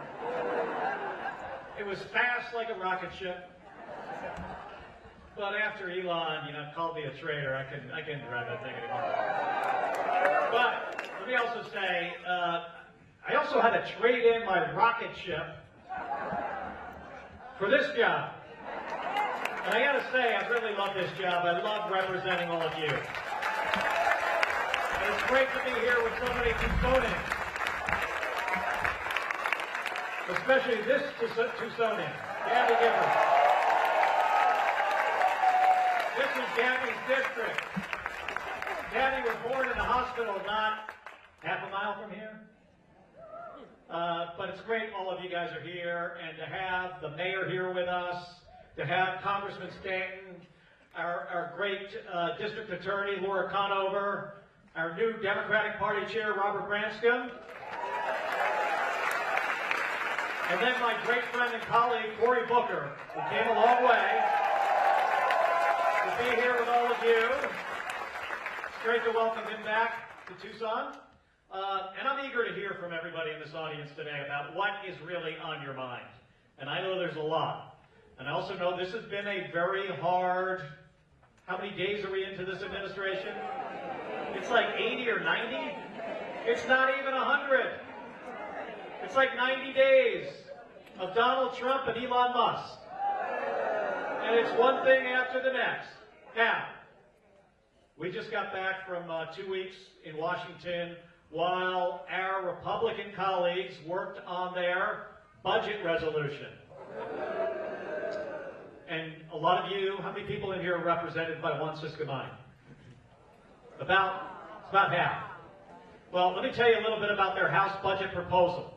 This proposal would take health care coverage and food assistance away from millions of working parents, kids, seniors, people with disabilities. And it would target two of our most critical federally funded programs, Medicaid and SNAP. Now, SNAP is food assistance. When people lose SNAP, kids do not eat. 105,000 Medicaid beneficiaries are at risk of losing their health insurance in Arizona 6 alone. This district, 100,000 people could lose their health care coverage. And for what? It is so Donald Trump could give a big, giant tax cut to the wealthiest Americans. It is not fair.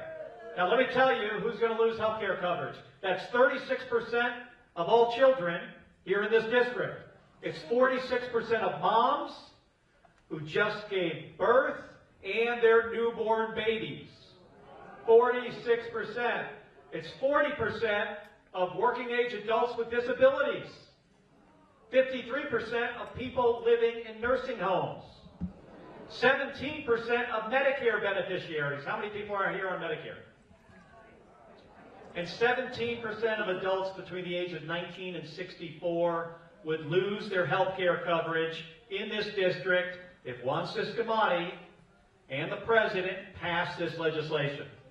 So, obviously, Senator Booker, Congressman Stanton and I are really, really concerned about this. This would be a giant slap in the face to the state of Arizona, and it hurts real people. There was a mom in Phoenix last week whose kids are on Medicaid. She adopted kids out of foster care. And when you adopt kids out of foster care, they are on Medicaid for their health insurance. And she told myself and Senator Ruben Gallego that it is like the Republicans are burning down my house and the kids are still inside. That's how she felt. So what can we do about it? Well, we can fight. We can fight back, and we can all collectively understand that elections matter. So I want to first thank you for being here. It is really important that you meet directly with us and tell all of us how you feel about these things. Now, just know that Congressman Stanton and Senator Booker and I have been fighting every bit of the way through this. It has not been easy. And by the way, Donald Trump's bad plans extend beyond just Medicaid and SNAP and possibly Social Security.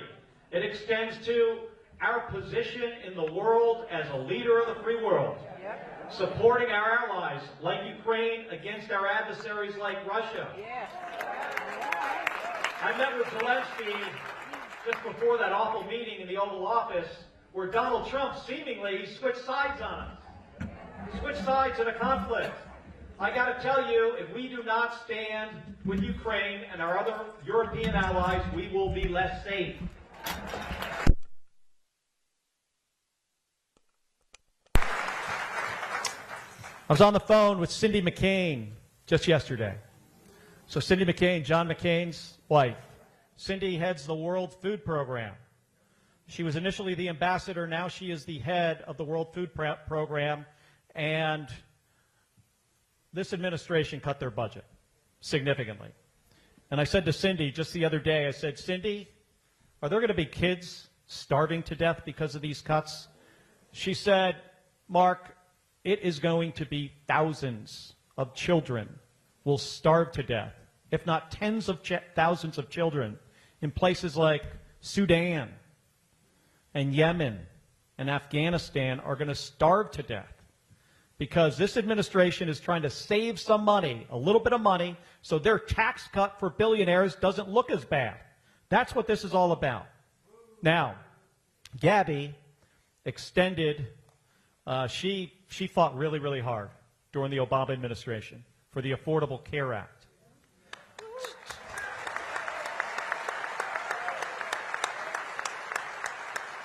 And the Affordable Care Act brought down the cost of health care for so many folks living in our state significantly, so they finally could afford health care. And remember what happened in the first Trump administration? Remember what Donald Trump tried to do?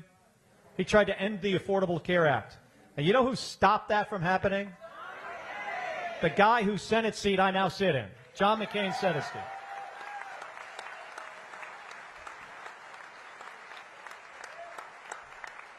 And the reason I bring that up is Republicans can stand up to Donald Trump. They can. And they have to. And that's why I need all of you to call on our congressman here in this district. Now, Gabby and I were represented. We live on the other side of the line. And we're in Raul Grijalva's district, who was such a great public servant. And he will be missed.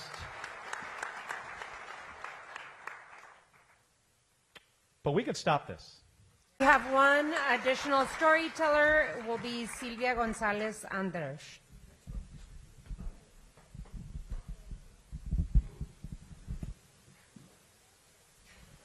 Hello, thank you for being here and hearing our concerns since Siscomani won't give us the time of day.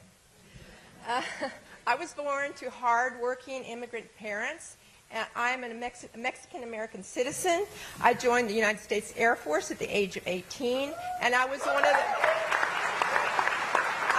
of the first groups of women to actually have to do a man's job. To prove that we could do a man's job, I had to carry a 50-pound toolbox across the flight line to prove that I could still do a man's job.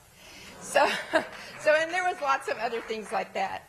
You know, after my active duty, I worked in 5 VA hospitals taking care of the patients that came back to us after the wreckage of war. And we were always critically understaffed, but we did the best we could with what we had. And we took care of our veterans. While I was doing that in 5 different VA hospitals, I was a military spouse for another 20 years. So veterans like me were promised care, and the attacks on these programs are a betrayal to our service.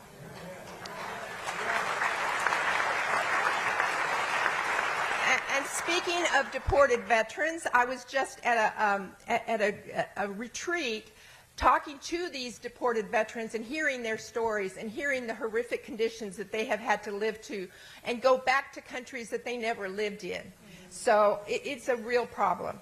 But the savings that I had had for being my entire life working and saving, that money is evaporating just for the sake of market manipulation for wealthy people to make more money. Yeah. The American dream is what I was told and what I believed. But, you know, it's really hard to live with this reality that the American dream is not for people like me. I was told that if I worked hard and I assimilated, I could succeed. But is it just for the rich, or is it not for people like me? A minority, a woman, a veteran, a senior, and now a cancer patient. What are we going to do to protect the services that I worked for, that I thought was my entitled work that I had put in Social Security and Medicare? Is the cruelty the point, or for people like me? Thank you. I'm sorry. I'm just a little emotional.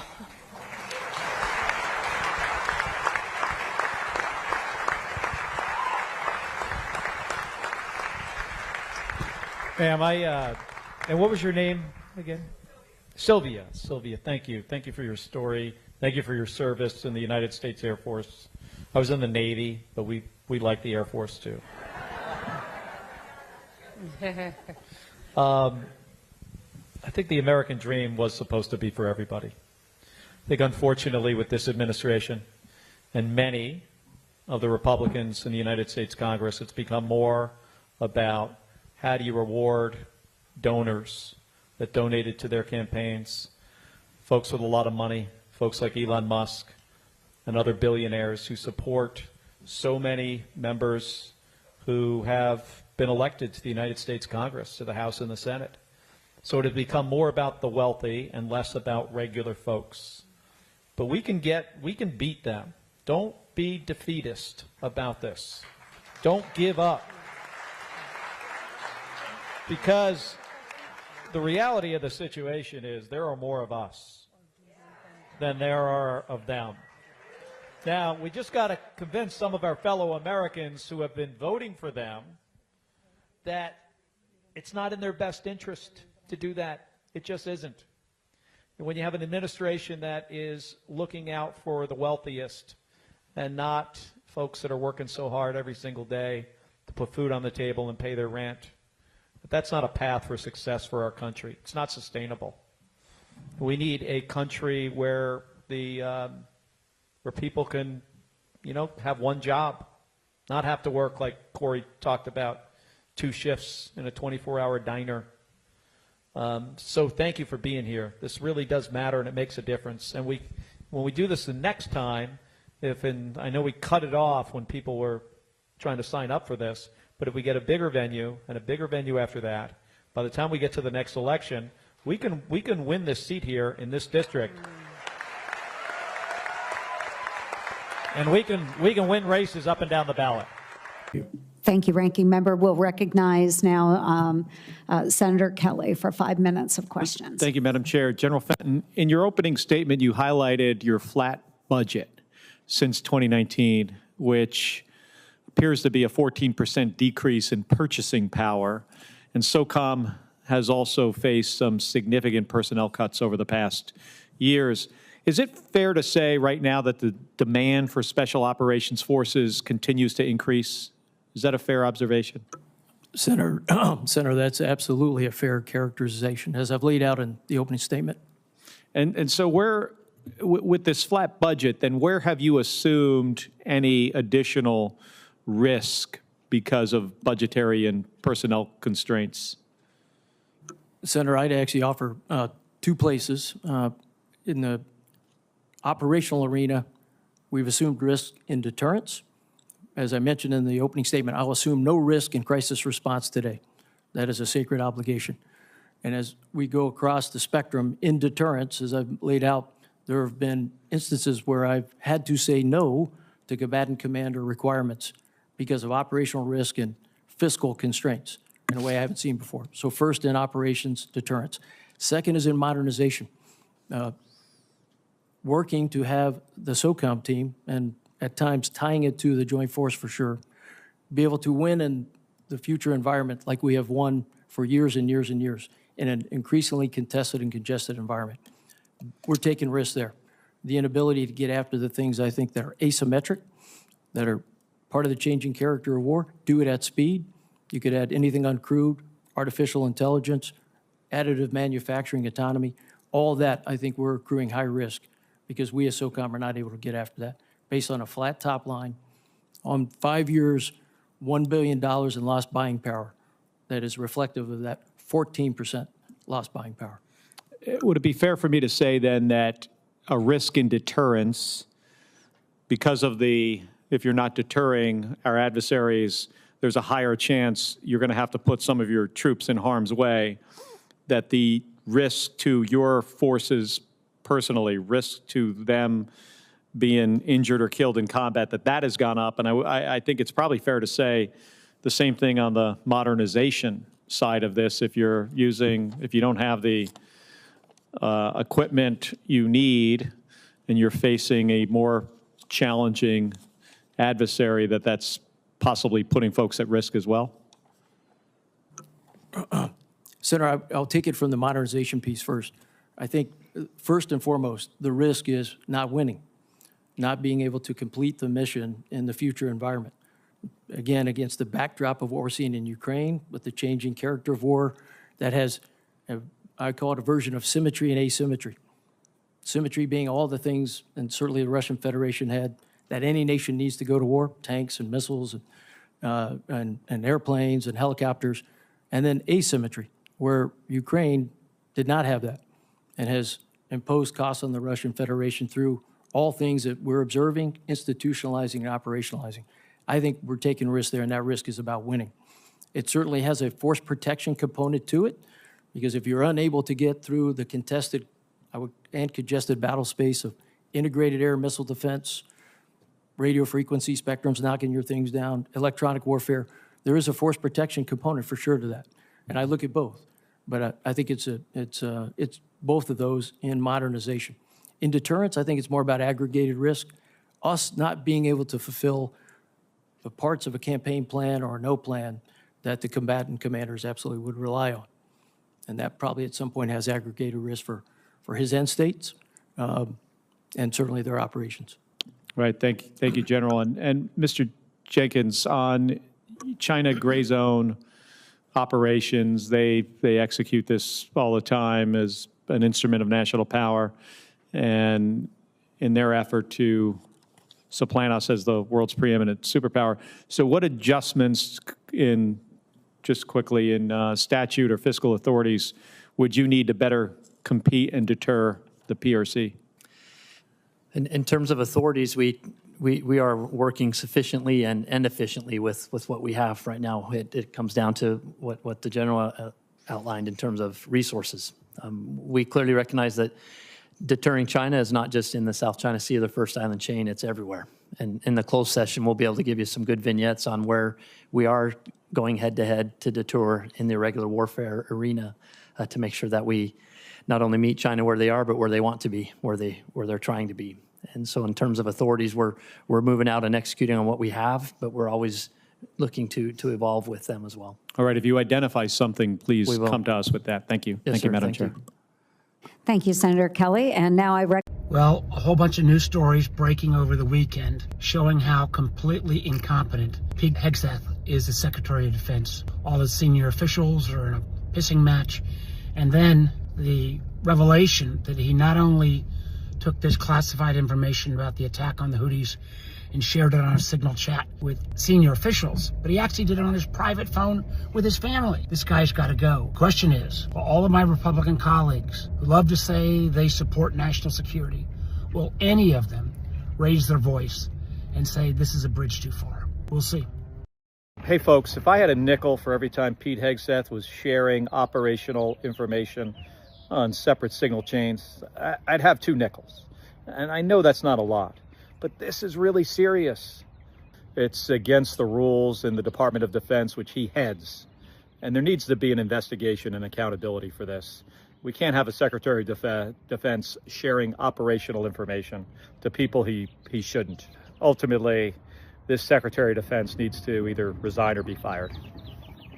Senator King is next, and he has graciously yielded to Senator Kelly. So, Senator Kelly, you're recognized. Thank you, Mr. Chairman. Thank you, Senator King. Mr. Lohmeyer, you recently made a post that seemed to indicate Russia was justified in its invasion of Ukraine because Russia feared NATO expansion.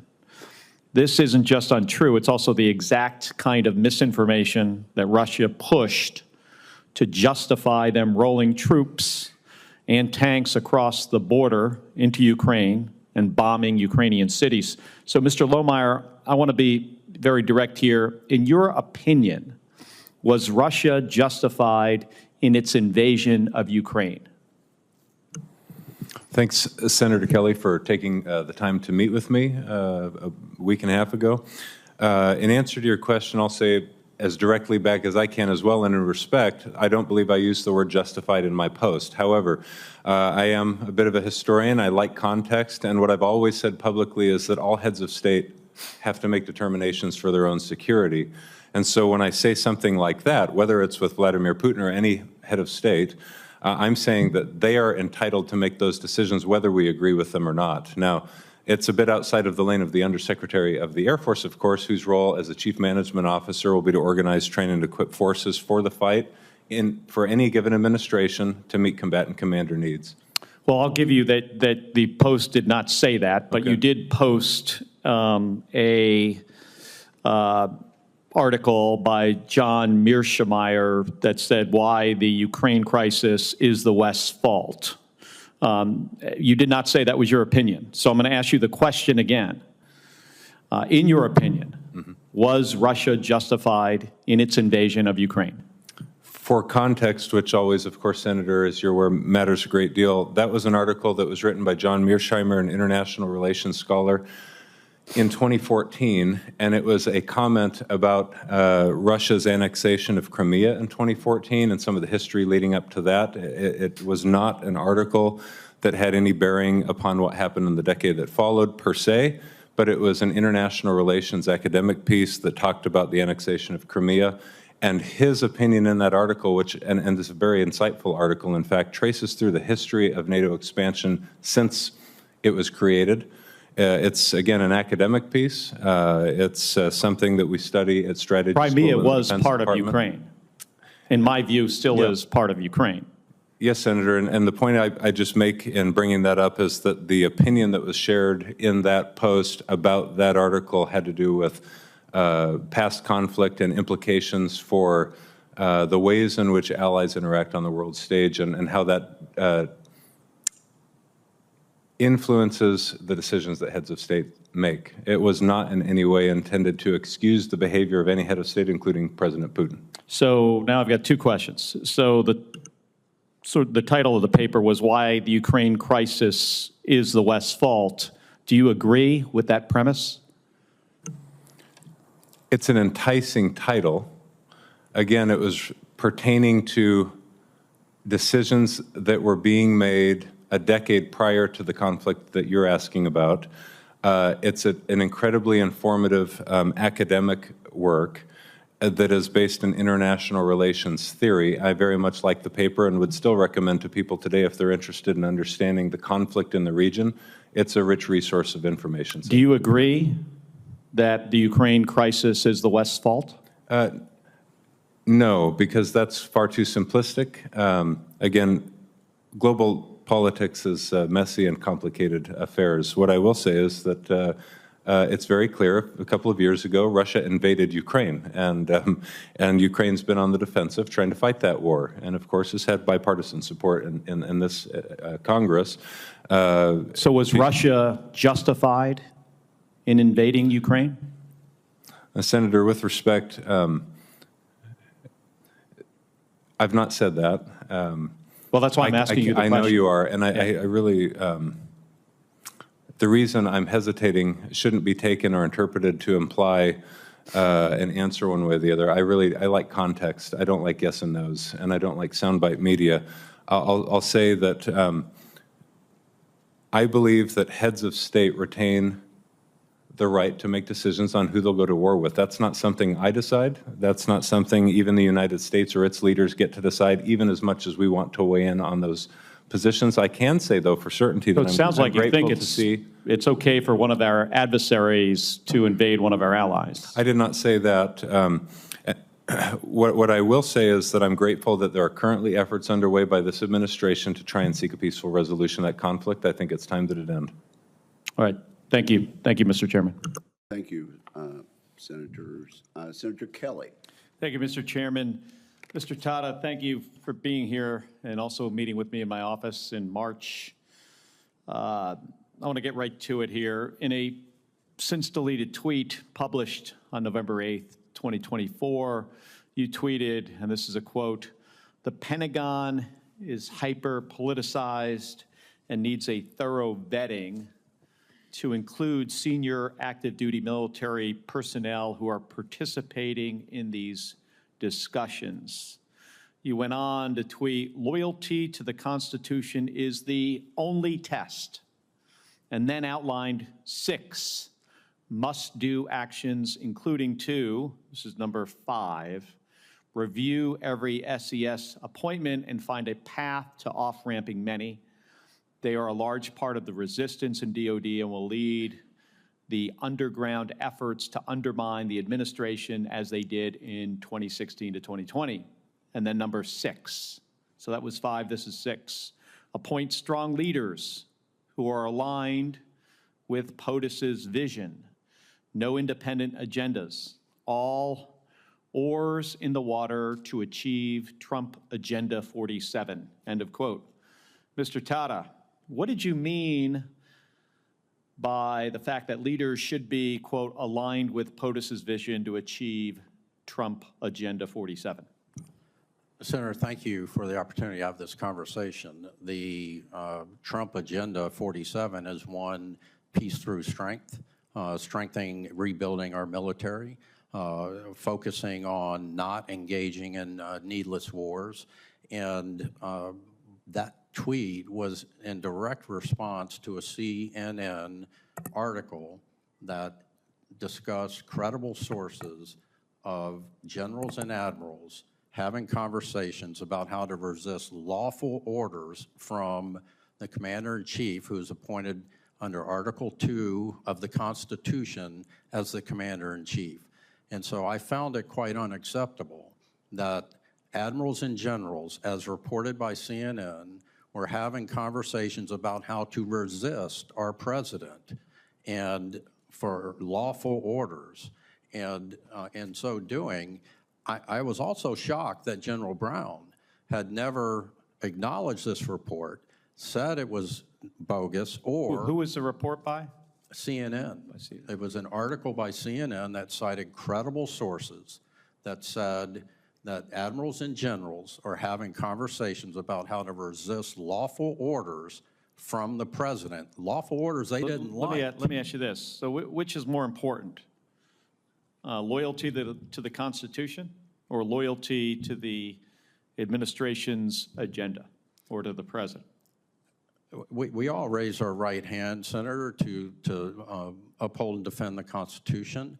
And it's also very important that we accomplish the president's vision of no unnecessary wars, rebuilding the military, taking care of our men and women in uniform. Those are all the goals that I'm talking about. And I found it reprehensible that admirals and generals in the Pentagon were having conversations about how to usurp the commander-in-chief's authority that's given to him by our Constitution, Article 2, and disobey lawful orders. How were they going to resist? And that's what I found offensive, Senator. Well, I think it's interesting that folks who often don't give a lot of credence to what comes from CNN are now quoting CNN as a reliable source when it is convenient in a political argument. So I think you're saying that loyalty to the Constitution comes above loyalty to any individual, including the president. Is that correct? I've raised my right hand for 44 years to support and defend our Constitution, Senator. And I also believe it's important as a political appointee, if confirmed, that all the vision of the president and the administration gets implemented appropriately. So if you're confirmed and sworn into this position, who will you be swearing an oath to? I will swear an oath to the Constitution, Senator. And are you willing to get fired from this job? Absolutely. To do that? Thank you. Thank you, Mr. Chairman. Thank you. Thank you. Senator Kelly. Thank you, Madam Chair. Administrator Zeldin, good to see you again, and thank you for taking the time to come out to Arizona a few weeks ago, or maybe a couple months ago now, and appreciate the partnership with your team. And,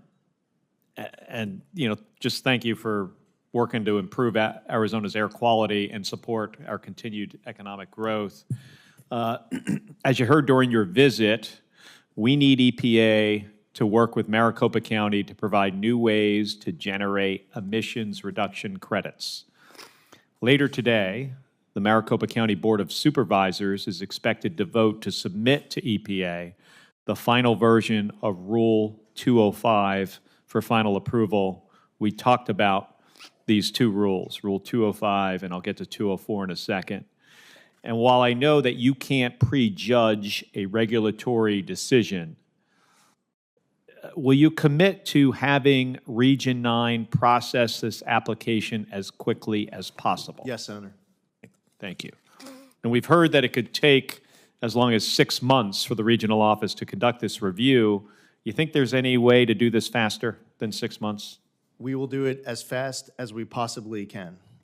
And the second rule, Rule 204, should be completed and submitted for final approval by the county sometime this summer. And once Rule 205 is completed, could I get a commitment to quickly work on Rule 204 as well? Absolutely, Senator. Okay, thank you.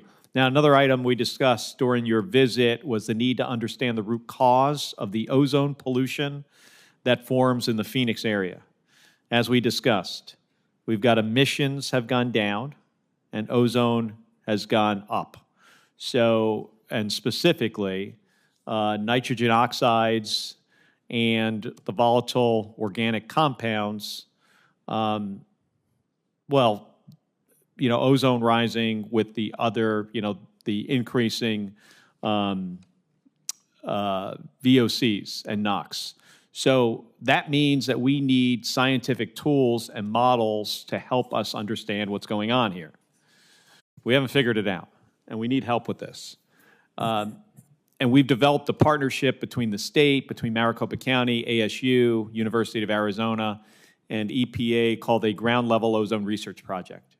But the EPA researchers who support this work are within EPA's Office of Research and Development.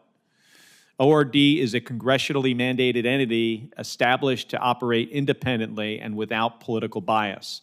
To maintain its objectivity, it remains separate from the agency's regional offices and other components. The president's budget proposes a 56% cut to ORD. From what we configure, that will likely slash 75% of its staff. Remaining employees would reportedly be reassigned to offices they were meant to stay independent from, exposing its scientists to undue political and institutional pressure. So, Mr. Zeldin, I can only imagine that ORD facilitates dozens of similar partnerships like ours. So tell me, how can the EPA produce unbiased science and data, including data that we desperately need in Arizona, if you fire most of the scientists at the EPA's Office of Research and Development? Senator, the reorg that was announced a couple of weeks ago increases the science and research effort inside of numerous program offices at EPA. I want the scientists to be able to do the science and there not be any change from what the natural conclusions are of their good work. We have So does that mean that ORD is not going to lose any scientists? Well, Senator, the reorganization it creates, we have scientists inside of the Office of Research and Development applying for all sorts of positions inside of the agency. We're creating a new Office of State Air Partnerships, but inside of the Office of Air and Radiation, as a product of having communications with states to advance cooperative federalism. We inherited a big backlog on state implementation plans, and to help a state like Arizona to be able to come into compliance. So scientists who might be in the Office of Research and Development might be in the State Office of Air Partnerships, in the Office of Air and Radiation. I want them to be doing amazing work that you and your constituents are entirely proud of. And we're also creating an Office of Applied Science and Environmental Solutions, which will include a lot of scientists who are currently inside the Office of Research and Development. Do you have concern about their independence and their ability to do unbiased science if they're commingled with people that are working on policies? Not at all. I do not want there to be any biased science anywhere inside of this agency, ever. Leaning one way or the other. We just want the scientists to be able to do the science, to get good research, good data, to fulfill all statutory obligations and allow us to do a great responsive job for your constituents. So when you, Senator Kelly, gave us a very long list of to-do items, if confirmed, we've been very proud to be able to work with your office and your constituents to get through that list as quickly as possible. And I appreciate that. And getting rid of the 179B guidance with the international ozone, that was one of the asks. And working to get the permit done on TSMC.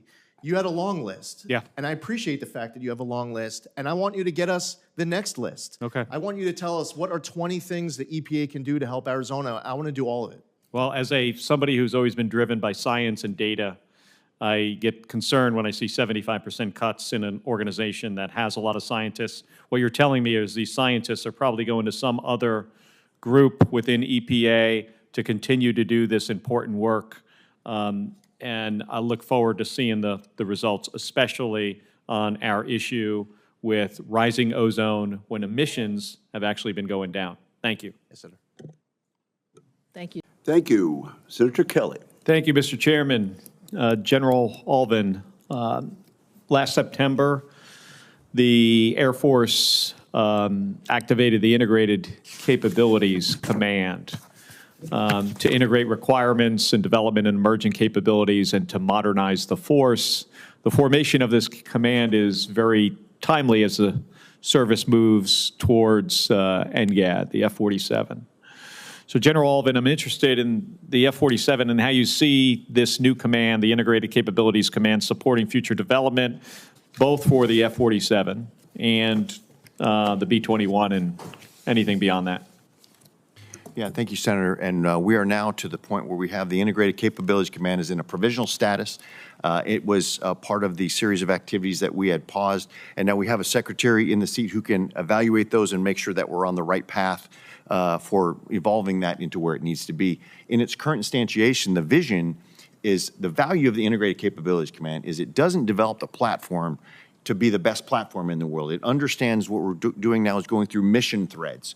What does that capability have to integrate with? It has to integrate with all the C3 and battle management, has to integrate with the other capabilities, the crypto modernization, all those things. Does it do the integration with the CCAs? It will ensure Yes, so that's the other value of it. It ensures that that system integrates with the others to develop an operational outcome, not just a performance parameter. And so it will ensure that. It will also ensure that as we move forward,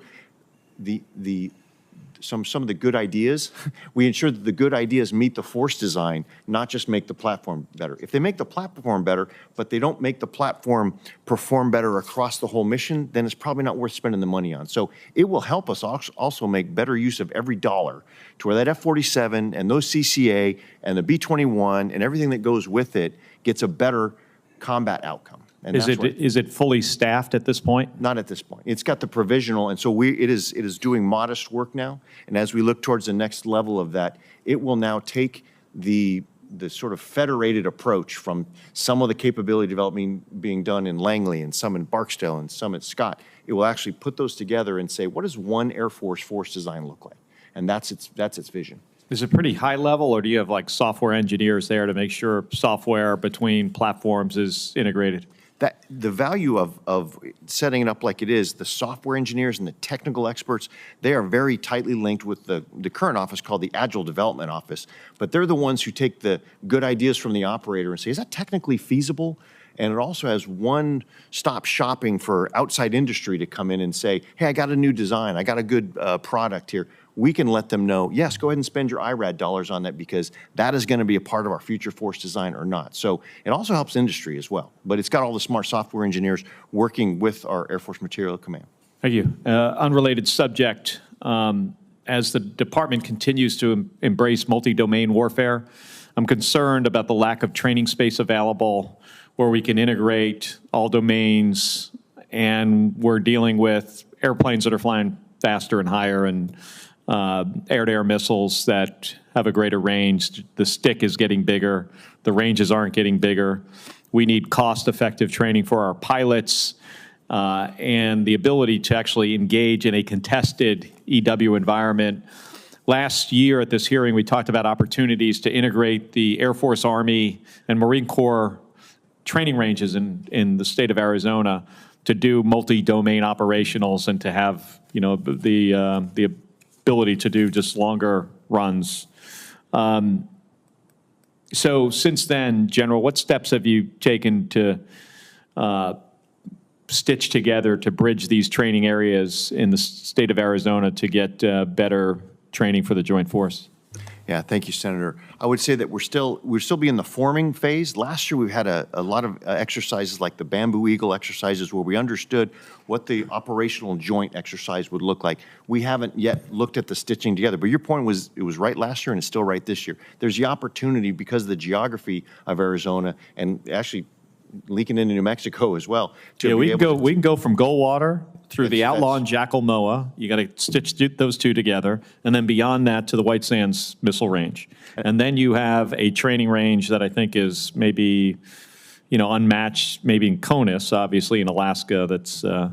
I don't know if Senator Sullivan's here. He likes to talk about that. It still has great value because right now in order to do some of that long-range training, we're out in the Whiskey area. So we're out just over the oceans, which obviously limits us from geography. So getting together the multi-domain exercises to figure out where we're short and where we don't want to do it synthetically, we actually want to do it in the physical space. It still Are the conversations with the FAA happening? Those are going to need to be key, but we need to get together with the Army and the other services and actually ask the FAA exactly what we need to ensure that we can do that. Not ask for the moon, but what's practical. So you've had no conversations with the FAA about this? Not at the joint level. At the Air Force level, we have, but we really want to stitch that together with the other Joint Force. And okay, can you get me an update on this in a few months? Senator. Yeah, we'll do that. Thank you, General. Thank you, Senator Kelly. Senator Craig. Arizona. Mr. President, I have to say this week stood out for me personally with some positive notes and some real downers. The week didn't start great.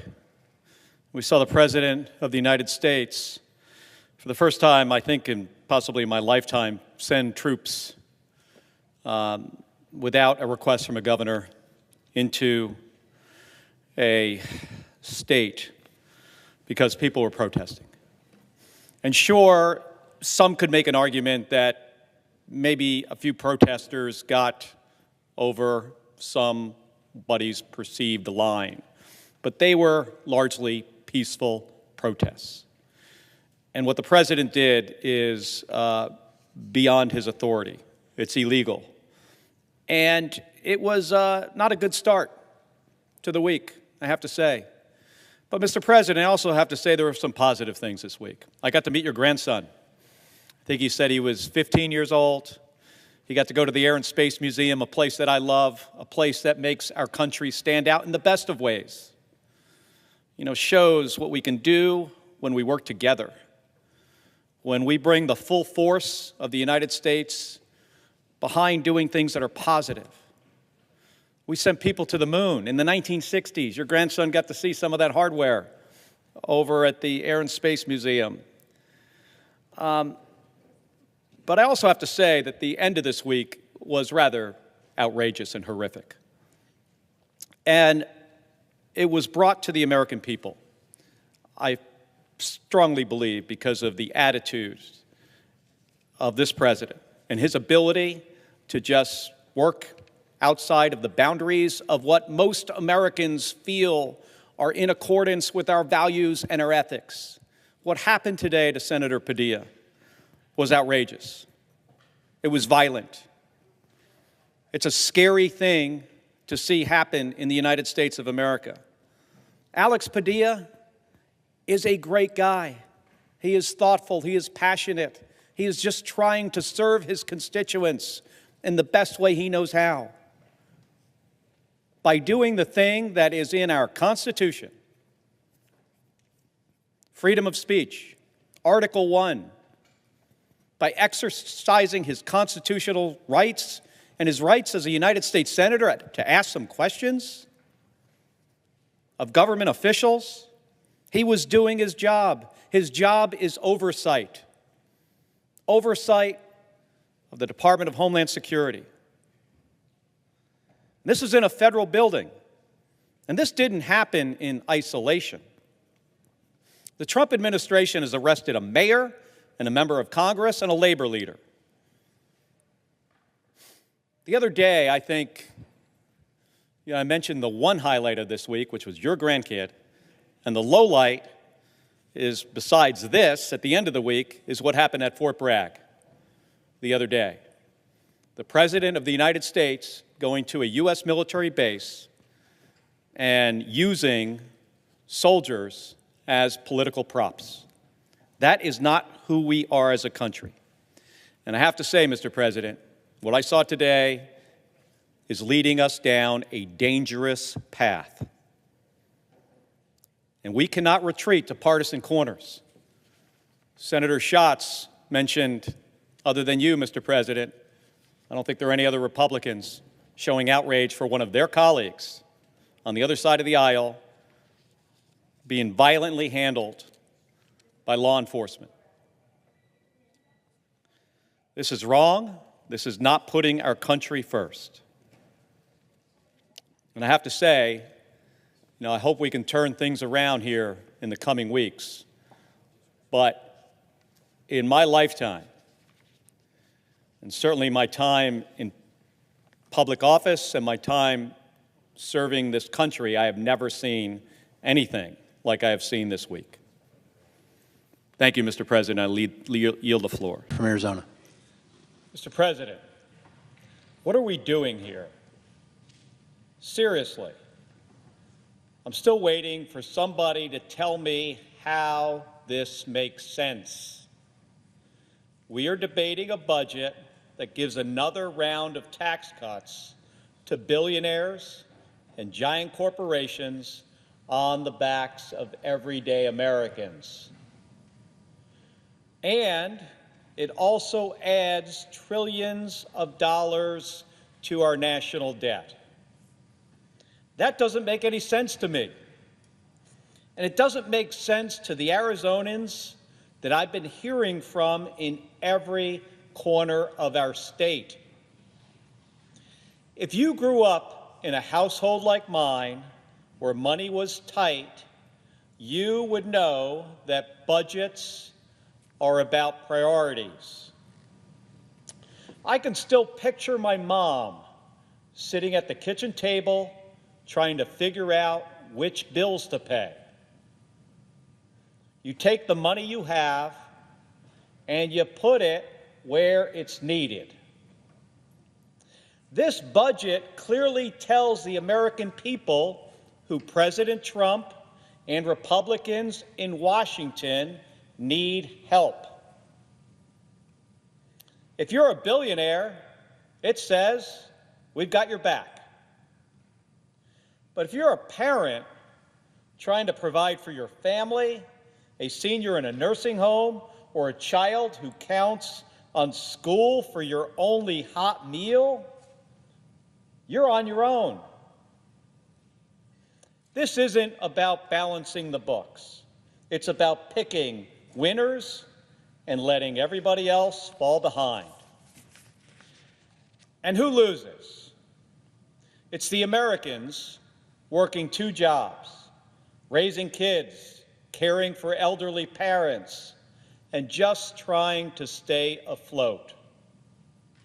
Because if you grew up in a family like mine, you also know how hard people work to reach their American dream. The promise that if you work hard, that your kids will get a good public education, you'll be able to put food on the table, and you'll be able to go to the doctor and stay healthy, and your kids will be able to grow up and achieve their own American dream. This promise is already getting harder, and it's getting more expensive. We need to be working together across the aisle to ensure that everyone who works hard can have a brighter future. But that's not what my Republican colleagues are doing with this bill. The plan that they are jamming through right now will put the American dream out of reach for more families. And for what? To hand out more tax breaks to people with more wealth than they could spend in 10 lifetimes. Now, Mr. President, I've spent the last several months traveling across Arizona. I've been to our big cities, Phoenix and Tucson. I've been to small towns like Clarkdale and Sierra Vista, talking to Arizonans face to face, listening to their stories, hearing what it would mean to them if Medicaid, food assistance, and other essential services got cut for them and their families. And what I've heard is clear. This budget is going to make it harder for them to stay afloat, let alone get ahead. In Clarksdale, I met a guy named Christian. He's a rural hospital nephrologist. That's a kidney doctor. And he told me that his patients, many of whom rely on Medicaid for dialysis, are now considering stopping treatment altogether because they might not be able to afford it. He said, this is a quote from Christian, he said, financially, none of the patients I serve can pay out of pocket. It's a choice of either massive debt or death. That's the reality to many rural communities. Another woman told me about her friend, a survivor of 2 car accidents and a spinal injury. Her friend relies on Medicaid to help her deal with her chronic pain. Without it, meaning Medicaid, she said that her friend might end her life because the pain is unbearable. She asked me to deliver this message to my colleagues. She said, this is not a country that can't afford to care for people like her. We can afford to care for everyone if we change our priorities from giving tax cuts to billionaires to taking care of Americans who are in pain every day. Mr. President, people across Arizona are pleading with us to get our priorities right. In Sierra Vista, I hosted a Medicaid town hall, and that's where I met this woman named Tara. She told us how she was once a single mother, and how programs like Medicaid and SNAP helped her raise her kid and build a stable life. Today, she works a good job. She doesn't rely on these programs anymore. But here's what she said. She said, "I am deeply concerned about the proposed cuts to Medicaid, SNAP, and related programs. I know firsthand that they don't just help families, they're often the only path to stability." Just last week, I was in Tucson, where I live, where Gabby and I live, helping distribute school lunches at a local high school. It's actually the high school that my wife went to. And I wanted to see firsthand what these summer meal programs mean for Arizona families. These programs are funded through the United States Department of Agriculture, and they rely on data from SNAP and Medicaid to identify the children who need them the most. If this bill passes, a bunch of these kids that I served, I think it was last weekend, they won't be eligible for these programs anymore. It will be harder for them to access school meals, which I think we all know it compromises their academic performance. That's the real cost of this legislation. It's not numbers on a spreadsheet. It's hunger. It's illness. It's fear. It's a bunch of folks who work really hard, doing everything right, and they're still going to get punched in the gut. And it's not just what I hear in person, Mr. President. My office gets hundreds of letters and phone calls every week from Arizonans. People are scared, and they want us to listen. I want to share some of their voices. Frank is a veteran on dialysis. He called this week, and he said, "The food bank and my SNAP benefits are the only way I eat right now. I can't work. I'm not old enough to retire, and I'm dipping into my retirement early just to keep up with my mortgage. Without this help, I don't know what I will do." Mr. President, veterans should never have to say those words in this country.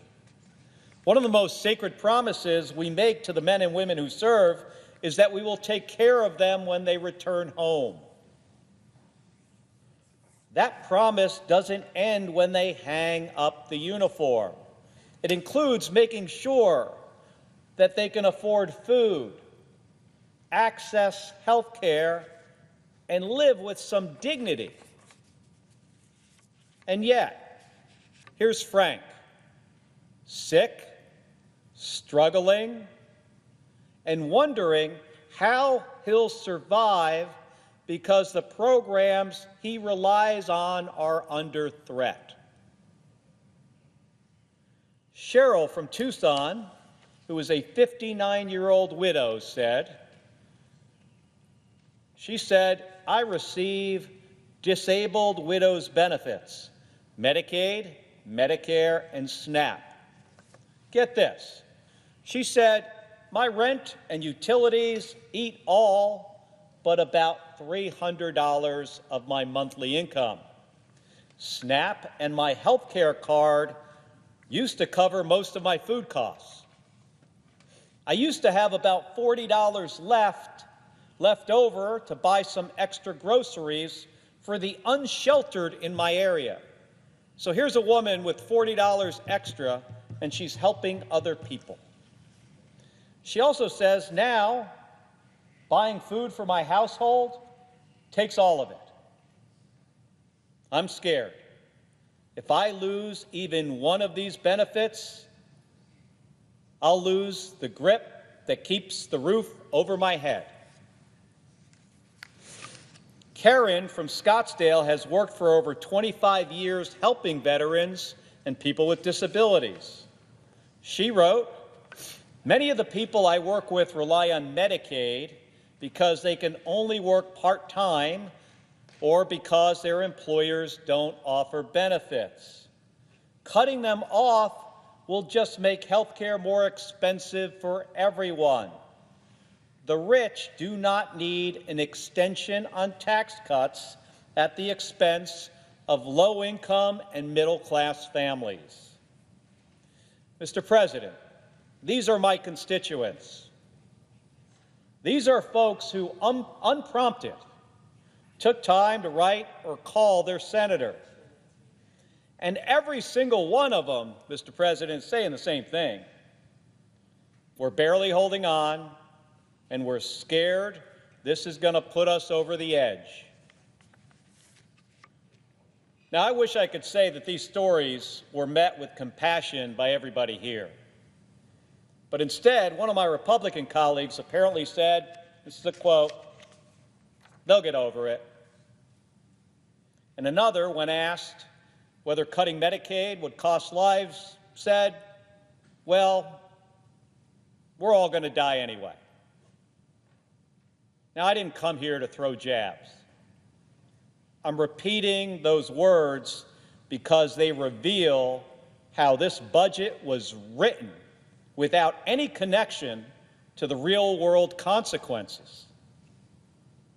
This isn't about politics. It's about people. So I ask again, what are we doing here? Who do we serve? Is it people like Tara and Cheryl and Crystal and Frank who are working hard and doing everything right to just try to get by? Or is it a bunch of billionaires who've already made it and who don't need another handout? If my colleagues don't believe me, I urge them to go read some of the emails and listen to some of the phone calls that they're getting. Maybe hold a town hall. Listen to those folks. Really, listen to what they are saying. Don't crush their American dream. Don't rig the system even more against them. Don't take a vote just because it's easy. We can do better for the people we serve. Mr. President, they deserve that from us. Thank you, and I yield the floor.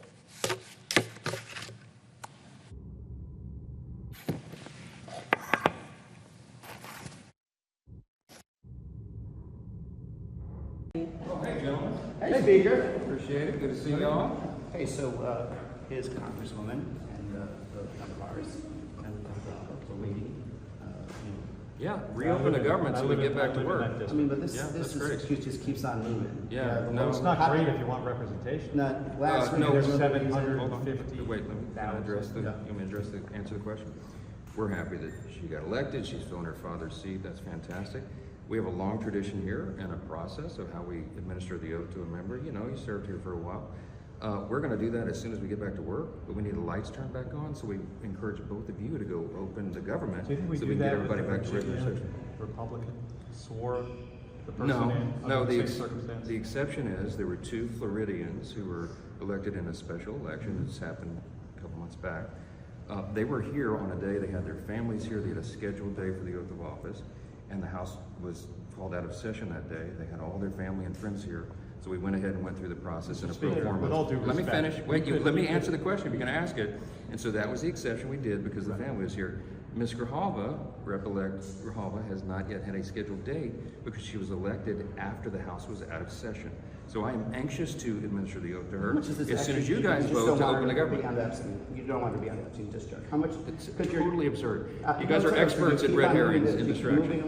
No, not. It has nothing to do with Epstein. The House Oversight Committee is working on the Epstein files right now, releasing 34,000 pages and more on the way. You know, she's Let me finish. The House Oversight Committee. Come up with excuses. This is an excuse, so she doesn't sign on to that. This is absurd. This is the longest time the House. Do you want me to answer the question? If you ask the question, let me answer. You're not actually answering the question. This entirely has to do with Okay. You see, this is a publicity stunt. Let me tell you what's happening. The House Oversight Committee is working on the release of the Epstein files.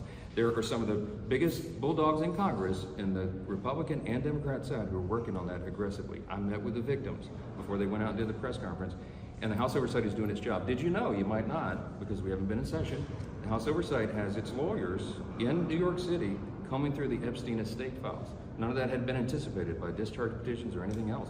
They have subpoenas that are being supplied, they're being followed through on by the Department of Justice. We have more subpoenas that are outstanding for big name persons, Democrats and Republicans, and there are more documents coming through. They're doing the work, they're doing it methodically, they're doing it with subpoena power, and you don't need an act of Congress for that to happen because they're already on it. So and I was in the room with all of them. Why are you blocking her then? I'm not blocking her, I just told you. This is the longest time that House Oversight has been out of session. That's not in a regular August session.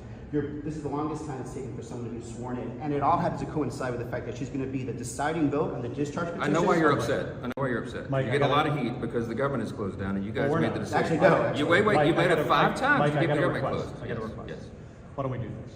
Why don't you bring back your Republican members so we can have a serious negotiation with We're going to have plenty of negotiations as Well, soon as you open the government. Let me tell you why they're not here, because the House did its job. 14 days since July 25th. Yeah, and real people are feeling real pain. And they've been on an extended summer vacation. They're not on So you bring vacation. them back. Wait a minute. I have wait an a minute. opportunity. I can talk to every one of my Republican colleagues down there, and we're talking about this all the time. Yeah, and they're talking about it over here as well. And our Republican members from Arizona, where are they? They're in their district. They're in their districts working. They're sitting. Wait a minute. They're sitting. Oh, hey, Mike Lawler. They did their They are job. sitting in their basements. Come here, Mike Lawler from New York. Tell With them. all due respect, you voted multiple times to keep the government shut down, okay? The Republican members from Arizona voted to keep the government open. They did. So don't sit here and try to lecture us about whether or not we did our job. We did our job. You did not. What's going to be premiums? What happens when you see premiums? Oh, you mean the bill that I'm signed on to extend it? Oh, yeah, cute, right, because you know what? We actually have put forth legislation to do it. You guys just keep pontificating. How about you go down the hall and go vote to open the government up? That would be great. All right, Here's the clean CR. Go vote to open the government up. Thank you very much. We're going to have lots of. Wait a minute. If you bring them back, we will have a discussion with them. It's very simple. You're holding the American people hostage because you want to have a policy debate. We have policy debates here every day. The House works on that. There's no policy debate and nobody's there. You're talking to yourself and this guy here. We're having the debate. My all around constituents around and the clock. yours, I imagine yours are going to be hurt even worse than ours with these premium increases. We have a lot of issues to work on together, and the When Republicans are the people don't party. have healthcare, Wait a minute. Wait just a minute. Are the party that's going to kill healthcare. No. By the way, healthcare premiums since 2010, when Obamacare passed, have risen by over 60%.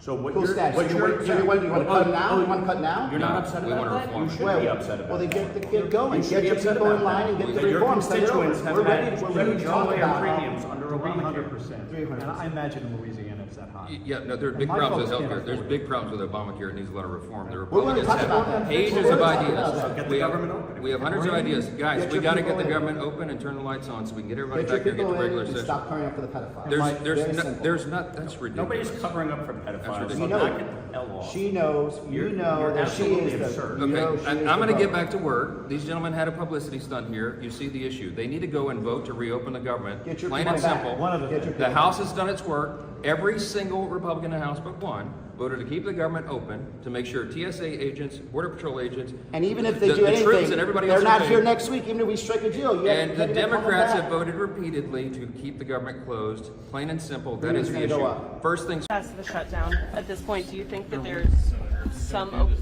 talks seem more optimistic? People are sounding a little bit more hopeful than they have. I Is that a am good optimistic that we can fix this and address the issue of people's rising premiums. I continue to hear from my constituents that this is unaffordable. And now, as of yesterday, they can log on, they can see how much their premiums are going to go up. In most cases, from the folks I've talked to, it's more than $1,000 a month. So we should be able to fix that, get the government open. There are reports that your Republican colleagues were briefed on the Intelligence Committee about the strikes against the Caribbean boats. Can you talk to me about just them, not us? How does it feel Not to be the left way, out of that? Yeah, it's not the way this is supposed to work. I mean, our sorry about that. Our constitutional responsibility is oversight of the executive branch of government, and now that is just information that's going to be delivered just to the Republicans.